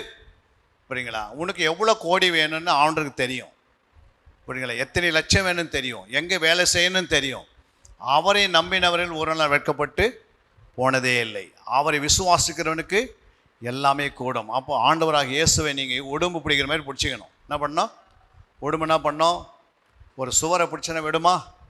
அந்த மாதிரி நீங்கள் இயேசுவை பிடிச்சிங்கன்னா உங்கள் வாழ்க்கையில் எல்லா சிறந்தவைகளை அனுபவிப்பீங்க. இயேசுவை விட்டுட்டு இருக்கிறதெல்லாம் பிடிச்சின்னு வந்தால் இல்லாததெல்லாம் உனக்கு என்ன பண்ணோம்? எதுவுமே கிடைக்கிறது கஷ்டம். அதனால இயேசுன்றதில் அவர் இயேசு என்றால் இரட்சகர். இயேசு என்றால் யார்? இரட்சகர். கிறிஸ்து என்றால் அபிஷேகம் பண்ணப்பட்டவர். அப்போ இயேசு என்றவர் இரட்சகர் நமக்குள்ளே இருக்கிற வரைக்கும் நம்ம எதை குறித்து கவலைப்படவே அவசியமில்லை. கொலோசியர் 1:27 சொல்லுகிறது, புறஜாதிகளுக்குள் விளங்கிய இந்த ரகசியத்திலுள்ள மகிமையின் ஐஸ்வரியம், இந்த ரகசியத்தின் மகிமையின் ஐஸ்வரியம் இன்னதென்று தேவன் தம்முடைய பரிசுத்தவான்களுக்கு தெரியப்படுத்த சித்தமானார். கிறிஸ்துவானவர் மகிமை நம்பிக்கையாக உங்களுக்குள் இருப்பதே அந்த ரகசியம். அப்ப கிறிஸ்து எங்க இருக்கிறாரு? கிறிஸ்து எங்கம்மா இருக்கிறாரு? உங்களுக்குள்ள இருக்கிறாரு. அல்லேலூயா. நம்ம இங்க உட்கார்ந்துருக்க எல்லாருக்குள்ளேயும் கிறிஸ்து இருக்கிறாரு. உனக்குள்ளே இருக்கிற பெரியவர், உலகத்தில் இருக்கிறவனை காட்டிலும் உனக்குள்ளே இருக்கிற பெரியவர். அதனால் உனக்குள் இருக்கிற இயேசு பெரியவராக இருக்கனால நீ அதை குறித்து பயப்படக்கூடாது. அல்லேலூயா. அன்பினால் சபையை கட்டணும், அன்பினால் வீட்டை கட்டணும், அன்பினால் மக்களை கட்டணும். அல்லேலூயா. இயேசு கிறிஸ்து இருக்கிற அன்பு நமக்குள்ளே வரணும். இருக்குது அன்பு. அன்பு நமக்குள்ளே இருக்குது. எப்படி கண்டுபிடிக்க முடியும்? எப்படிம்மா கண்டுபிடிக்க முடியும்? உன்னை சபிக்கிறவங்களை நீ ஆசீர்வதிக்கன்னு வச்சுக்கோ, உங்கள்கிட்ட என்ன இருக்குது? அன்பு இருக்குதுன்னு அர்த்தம். சபிக்கிற நீ சபிச்சுன்னா உனக்கிட்ட அன்பு இல்லைன்னு அர்த்தம். அல்லையா? உன்னை நிந்திக்கிறவர்களுக்காக என்ன பண்ணணும்? ஜெபிக்கணும். அல்லையா? உங்களை யாரெல்லாம் நிந்திக்கிறாங்களோ அவங்கள நீங்கள் ஆசீர்வதிக்கணும். நீ ஆசீர்வாதமாக இருமா, நீ கவலைப்படாத அப்படின்னு நீங்கள் திருப்பி சொன்னீங்கன்னா அவங்க சுருண்டி கீழே விழுந்துருவாங்க தொப்புன்னு. அல்லையா? என்னடா அது, நான் இவ்வளோ நிந்தித்த அவங்க என்ன பண்ணுறாங்க? நம்மளை ஆசீர்வதிக்கிறாங்களே, நம்மளை கூப்பிட்டு சாப்பாடு கொடுக்குறாங்களே. அல்லையா? நம்மளை கொடுத்து விருந்து கொடுக்குறாங்களா? நம்மளை யாரெல்லாம் சபிக்கிறாங்களோ அவங்கள என்ன பண்ணணும்? ஆசீர்வதிக்கணும். யார் நம்மளை நிந்திக்கிறாங்களோ ஆசீர்வதிக்கணும். யார் நமக்கு விரோதமாக எழும்புகிறாங்களோ அவங்களுக்கு உண்மையாக அவங்களுக்கு உதவி செய்யணும். புரியுங்களா? யாரெல்லாம் நமக்கு செய்வனை வைக்கிறாங்களோ அவங்கள போய் ஆசீர்வதிக்கணும். அல்லையா? அப்போ அந்த ஆசீர்வதிங்கன்னா அந்த செய்வனை என்ன பண்ணாது? வேலை செய்யாது. பிசாசு வேலை செய்ய மாட்டான். எந்த ஒரு காரியம் வேலை செய்யாது. அன்புக்கு நிகர் எதுவுமே கிடையாது. அல்லையா? அன்பு உனக்குள்ளே இருந்துச்சுன்னா வியாதி ஒன்று அணுகாது, பிசாசு ஒன்று அணுகாது. அன்பினால் தான் சபையை கட்டுறோம், அன்பினால் தான் வீட்டை கட்டுறோம், அன்பினால் தான் சமுதாயத்தை கட்டுறோம். அல்லையா? நீங்கள் எங்கே வேலை செய்த அன்பை மட்டும் காட்டுங்க. புரியுங்களா? அன்பினால், அது உண்மையினால உனக்கு கிரியினால் அன்பு வெளிப்படுத்துகிறோம். அப்போ கிறிஸ்துவின் அன்பு உள்ளே வந்துருச்சுன்னா உன் வாழ்க்கையில் மாற்றங்கள் வந்துடும். அல்லையா? எதுவுமே நமக்கு நிரந்தரம் கிடையாது. புரியுங்களா? இந்த ஆத்மாவை தவிர எதனா நிரந்தரம் இருக்குதா? இந்த சரீரத்தில் எவ்வளோ தான் நீ சேர்த்து வச்சாலும், புரியுங்களா, அது ஒரு நாள் மண்ணுக்கு போகாது. சரீரம் மண்ணுக்கு போகாது. ஆனால் ஆத்மா என்ன பண்ணாது? மண்ணுக்கு போகவே போகாது. அல்லையா? அதனால் கிறிஸ்து உங்களுக்குள்ளே இருக்கிற அளவுக்கு, கிறிஸ்து உங்களுக்குள்ளே இருக்கிறதுனால நீங்கள் எதை குறித்து என்ன பண்ணக்கூடாது? கவலைப்படக்கூடாது. அல்லையா? கர்த்தரை நோக்கி நீங்கள் பாருங்கள். இயேசு உள்ளே இருக்கிற வரைக்கும் உனக்கு பயம் வரக்கூடாது. யாரை குறித்து பயப்படக்கூடாது. அல்லையா? அன்பினாலே எல்லாத்தையும், பூரண அன்பு பயத்தை புறமே தள்ளும். அப்போ அன்பில் வளரணும். வேதத்தை சும்மா படித்தா வராது அன்பு.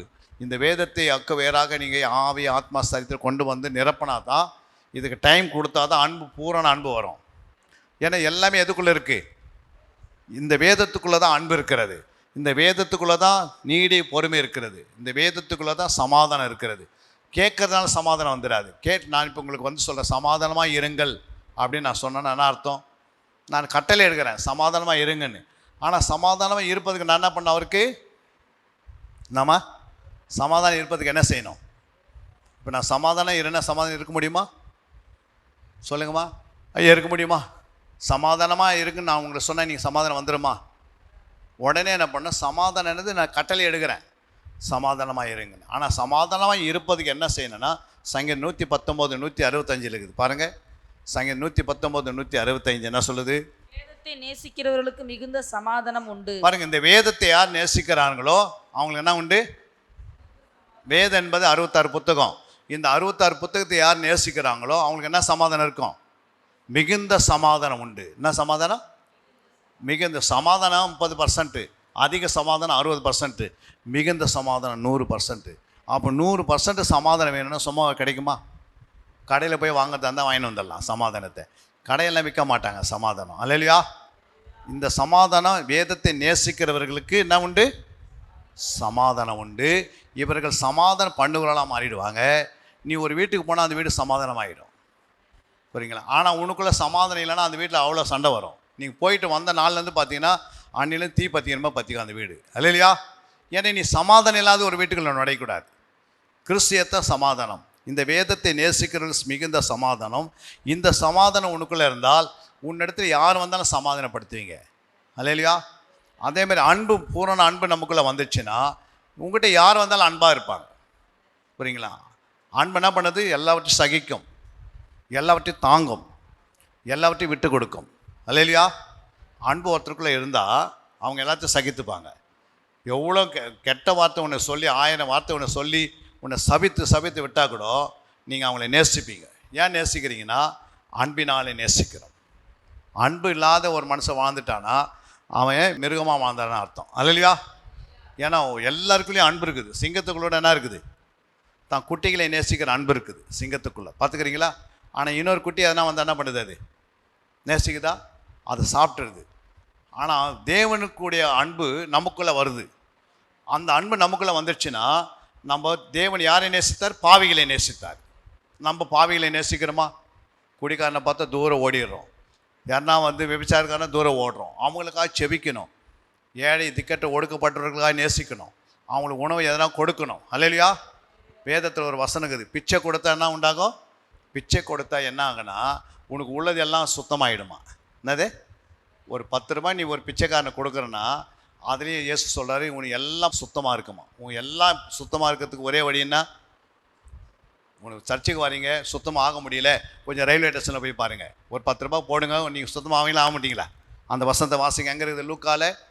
லூக்கா 11ஆம் அதிகாரத்தில் இருக்குது பாருங்கள், வாசிங்க. லூக்கா 11:41 என்ன சொன்னார் ஆண்டவர்? உங்களுக்கு உண்டானவைகளில் பிச்சை கொடுங்கள், அப்போது சகலமும் எப்படி இருக்குமா? உங்களுக்கு சுத்தமாக இருக்கும். அல்லேலூயா.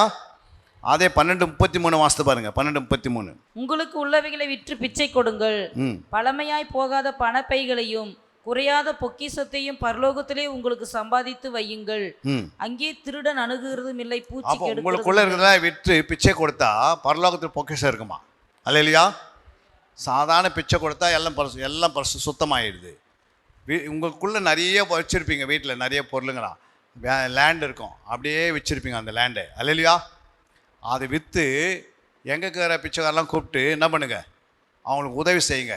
அப்போ ஆட்டோமேட்டிக்காக என்ன உண்டாகுது? பரலோகத்தில் பொக்கிஷம் ஆகிடுது. இது யார் சொன்னது? இந்த வசனத்தை இயேசுவே சொன்னார். அவரே சாட்சி. அல்லேலூயா.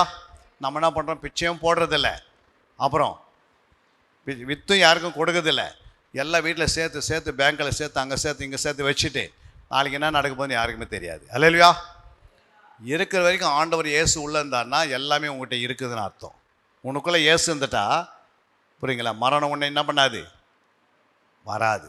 அவர் சொல்லாமல் எதுவும் நடக்காது. அல்லேலூயா. உன்னை பலப்படுத்துகிற கிறிஸ்து எல்லாவற்றையும் அவரே செய்வார். உன்னை பலப்படுத்தி உற்சாகப்படுத்துவார் ஆவியானவர். ஏன்னா இந்த கிறிஸ்து உள்ளே இருக்கிற வரைக்கும் வியாதி உன்னை ஆளுகை செய்யாது. வியாதி வரணும்னா எப்போ வரும்? உனக்கு சுவிசேஷம் அறிவிக்கிற பாரம் தான் வியாதி வரும். அல்லேலூயா. அப்போ உன்னை போல் யாராவது ஹாஸ்பிட்டலில் படுத்திருப்பாங்க, உன்னை கொண்டு போய் அங்கே படுக்க வச்சு அதே மாதிரி வியாதி கொடுப்பாரு. அந்த மனுஷனுக்கு சுவிசேஷம் அறிவிக்கிறதுக்கு தான் ஹாஸ்பிட்டலில் கொண்டு போவார் கிறிஸ்தவங்களை. எப்பவுமே கிறிஸ்தவங்களுக்கு வியாதி எதுக்கு வருது? மற்ற பெட்டில் போய் என்ன பண்ணோம்? சுவிசேஷம் அறிவிக்கிறதுக்கு தான் வியாதி கொடுத்து கொண்டு போய் படுக்க வைப்பார். அல்லேலூயா. நீ நல்லா இருக்கும்போது ஹாஸ்பிட்டலுக்கு போய் 4 பேர் சுவிசேஷம் அறிவிச்சா வியாதி வராது. அல்லேலூயா. நம்ம நல்லா இருக்கும்போது என்ன பண்ணுறோம்? ஊரெல்லாம் சுற்றுறோம். அதனால தான் ஆண்டவனை பண்ண போய் 4 பேர் பார்த்துட்டு வா. அல்லேலூயா. வியாதி எப்படி இருக்குதுன்னு பாருங்கள், வலி எப்படி இருக்குது பாருங்கள். தலைவலினா என்னன்னு உனக்கு அனுபவம் இருந்தால் தான் தலைவலிக்காக ஜாம் பண்ண முடியும். இடுப்பலி உனக்கு தெரிஞ்சதா தான் இடுப்பலி கரெக்டாக ஜபம் பண்ண முடியும். அப்போது உனக்கு ஜபம் எல்லாருக்கும் பண்ணினா தான் அது எதுவும் காட்ட மாட்டார். அல்லேலூயா. அப்போ ஆண்டவர் ஒரு நன்மைக்கு தான் செய்வார். 8:28 சொல்லுகிறது. ரோமர் 8:28 வாசிங்க. அன்றியும் அவருடைய தீர்மானத்தின்படி அழைக்கப்பட்டவர்களாய் தேவனிடத்தில் அன்பு கூறுகிறவர்களுக்கு சகலமும் நன்மைக்கு ஏதுவாக நடக்கிறது என்று அறிந்திருக்கிறோம். பாருங்க, நீ தேவனிடத்தில் அன்பு கூர்ந்தா சகலம் எப்படி இருக்கும்? சகலமும் நன்மைக்கு ஏதுவாக நடக்கும். ஐயோ எனக்கு இது ஏன் வந்தது, இதெல்லாம் சொல்லக்கூடாது. எது நடந்தாலும் கர்த்தருக்கு தெரியாமல் நடக்காது. அதனால் நீங்கள் தைரியமாக இருக்கலாம். உங்களுடைய ஆயுசு நாட்கள் கர்த்தர் கூட்டுவார், உன்னை பலப்படுத்துவார், உன் தேவைகளை சந்திப்பார், ஒரு நாள் உன்னை குறையில்லாது வைப்பார். உன் சபையை விட்டுறாதே, வேதத்தை மறந்துடாதே, ஜெபத்தை மறந்துடாதே, அப்புறம் தேவ சமூகத்தை மறந்துடாதே. அல்லேலூயா. ஒரு கரங்களை தட்டி தேவ நாமத்தை மேம்படுது. ஆண்டவரெல்லாம் சோத்திரம் பண்ணுவோம். சோத்திரம். தேவனுடைய வசனத்துக்குள்ளே சகல ஆசீர்வாதம் இருக்கிறது. வேத வசனம் நம்முடைய வாழ்க்கைக்கு எல்லா நன்மையும் தருகிறது. எல்லா ஆசீர்வாதம் வசனத்துக்குள்ளேயே இருக்கிறது. நம்ம வசனத்தை படித்து அதை முழுதோடு கை கொண்டு தேவனிடத்தில் உள்ள எல்லா ஆசீர்வாதங்களையும் நாம் பெற வேண்டும். ஆண்டவருடைய பிள்ளைகளாக நமக்கு வேண்டிய எல்லா நன்மைகளையும் ஆண்டவருடைய வசனத்திலே வைத்திருக்கிறார். இந்த வசனத்தின்படியே நாம் நம்முடைய வாழ்க்கையிலே கர்த்தரை பின்பற்ற நல்ல தேவனுடைய மக்களாக இருக்க ஆண்டவர் நம்ம எல்லாருக்கும் நல்ல கிருபை தர முடியாது. சோதரம் பண்ணுவோம். சோதரம்.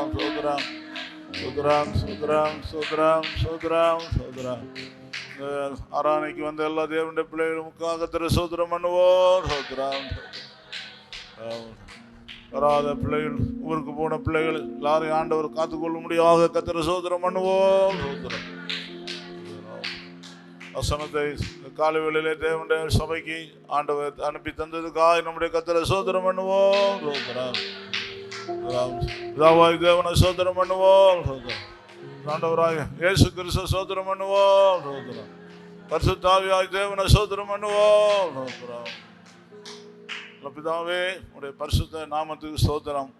ஆண்டவர், உடைய சொந்த இரத்தத்தினால உடைய சபையை உண்டாக்கி இருக்கிறேன். உடைய சிந்த இரத்தம் தான் உடைய சபையப்பா. சபைக்கு நல்ல போதகராக, நல்ல மேய்ப்பனாக, நல்ல கண்காணியாக பரிசுத்த ஆவியானவரை தந்திருக்கிறேன். தேவனுடைய சமூகத்திலே வந்த உடைய பிள்ளைகள் வேத வசனத்தை கேட்டு அதுபடியே தங்கள் வாழ்க்கையை கட்டி எழுப்ப வேணுமே. ஆண்டவருடைய வசனத்துக்குள்ளே இருக்கிற அந்த நன்மைகளை ஆண்டவரே பாதத்திலே அமர்ந்திருந்து அவைகளை எல்லாம் படித்து கை கொண்டு தியானித்து அவரே நல்ல ஆவிக்குரிய நல்ல செழிப்புள்ள பிள்ளைகளாக, ஆண்டவரே நல்ல மேன்மைக்கு நல்ல பங்குள்ள பிள்ளைகளாக இருக்க முடியும். ஆண்டவரே கிருபை உடைய பிள்ளைகளை சந்திக்க முடியாக காலவெளியிலே நோக்கி நாங்கள் ஜெபிக்கிறோம். ஆண்டவரே, ஆண்டவரே சமாதானத்தின் தேவன் தாமே உங்களை முற்றிலும் பரிசுத்தமாக்குவாராக. ஆவி ஆத்மா சரீரம் கர்த்தராய் கிறிஸ்து வெளிப்படும் போது குற்றமற்றதாக இருக்கும்படி காக்கப்படுவதாக என்று சொல்லியிருக்கிறது. வசனத்தை கேட்ட பிள்ளைகள் அவைகளை இந்த வாரம் முழுவதும் தியானித்து அதையே தங்கள் இதயத்திலே பதித்து வைத்து ஆண்டவரே ஆத்மாவிலே நல்ல ஜீவனுள்ள பிள்ளைகளாக, பலனுள்ள பிள்ளைகளாக இருக்க கிருபை உடைய பிள்ளைகளை சந்திக்கட்டும். ஆண்டவரே, கிருபையினால் நிரம்பெற ஒரு வாழ்க்கை வாழ உதவி செய்யும். தேவ சமூகம் உடைய பிள்ளைகளோடு இருப்பதாக அவரை சமாதானத்தோடு அனுப்பும். ஆண்டவர் ரட்சகருமாய் இயேசு கிறிஸ்துவின் நாமத்தில் கேட்கிறோம் பிதாவே. சோத்ராம் சோத்ராம் சோத்ராம் நாற்றமாவே கத்தரை சோதரே. இயேசு கிறிஸ்துவினுடைய கிருபையும் பிதாவாய் தேவனுடைய அன்பும் பரிசுத்தாவினுடைய ஐக்கியம் ஆகியோரோடும் சகல பரிசுத்தவான்களோடும் நம்முடைய ஆண்டவர் இயேசு கிறிஸ்து வர்றவரை இருப்பதாக. தேவனுக்கு மகிமை, தூக்கி எடுத்தார், என்னை தூக்கி எடுத்தார், கரத்தை நீட்டி ரட்சித்தாரே. ஓ தேவனுக்கு மகிமை, இயேசுவை நேசிக்கிறேன், மேலும் நேசிக்கிறேன். அக்கரையில் நான் என்று அவரை என்றென்றும் வாழ்த்துவேன். அக்கரையில் நான் என்று அவரை என்றென்றும் வாழ்த்துவேன். தேவனுக்கு மகிமை, தூக்கி எடுத்தார், தூக்கி எடுத்தார் இயேசு, தாம் கரத்தை நீட்டி ரட்சித்தாரே. ஓ தேவனுக்கு மகிமை, யெகோவை நேசிக்கிறேன், மேலும் நேசிக்கிறேன். அக்கரையில் நான் என்று அவரை என்றென்றும் வாழ்த்துவேன். அக்கரையில் நான் என்று அவரை என்றென்றும் வாழ்த்துவேன். அல்லேலூயா, அல்லேலூயா. அன்பிற்குரியவர்களே, சத்திய வேத ஆராய்ச்சி வித்தியாசாலை தரிசன ஊழியம் 1. வடமாநிலத்தில் 300 திருச்சபைகளை உருவாக்குதல். 2. மாதம் ஒருமுறை எழுப்புதல் உருவாக்கும் எழுப்புதல் கூட்டம். 3. ஊழியர்கள், சபை தலைவர்கள், சுவிசேஷர்களுக்கென கருத்தரங்கு, அதாவது சத்திய வேத ஆராய்ச்சி நேரம். 4. டிவி ஊழியம். 5. பத்திரிகை ஊழியம். 6. சிடி டிவிடி ஊழியம். 7. பவர் கேம்ப் அக்னி அபிஷேக முகாம். 8. உபதேச ஆராய்ச்சி கருத்தரங்கு ஊழியம். 9. நலிந்த குழந்தைகள் இல்லம். 10. 24 மணி நேர ஜெப மையம். 11. சத்திய தேவ ஆராய்ச்சி கல்லூரி. 12. சிறுவர்கள் உருவாக்கும் ஊழியம். 13. மருத்துவ முகாம். 14. ஜெயில் ஊழியம். 15. கைப்பிரதி ஊழியம். 16. கிராம ஊழியம். 17. மிஷனரியை உருவாக்கும் ஊழியம். 18. நன்றி துதி ஆராதனை கூட்டங்கள். 19. சமூக நலப்பணிகள் ஊழியம். 20. இன்டர்நெட் மூலமாக ஆன்லைன் படிப்புகள். இது விரைவில் வரவிருக்கின்றது. 21. தேவனுடைய வருகைக்கு ஆயத்தப்படுத்துதல். இதனுடைய நோக்கங்கள்: 1 கோடி சீடர்கள் உருவாகுதல், 1 கோடி ஜாமக்காரர்கள் உருவாகுதல், 1 கோடி யுத்த வீரர்கள் உருவாகுதல், 1 கோடி ஊழியர்கள் உருவாகுதல். தரிசனத்தை அவன் கண்டபோது அவர்களுக்கு சுவிசேஷத்தை அறிவிக்கும்படி கர்த்தர் எங்களை அழைத்தார். புறப்பட்டு போக பிரயத்தனம் பண்ணி. அப்போஸ்தலர் நடபடிகள் 16:10.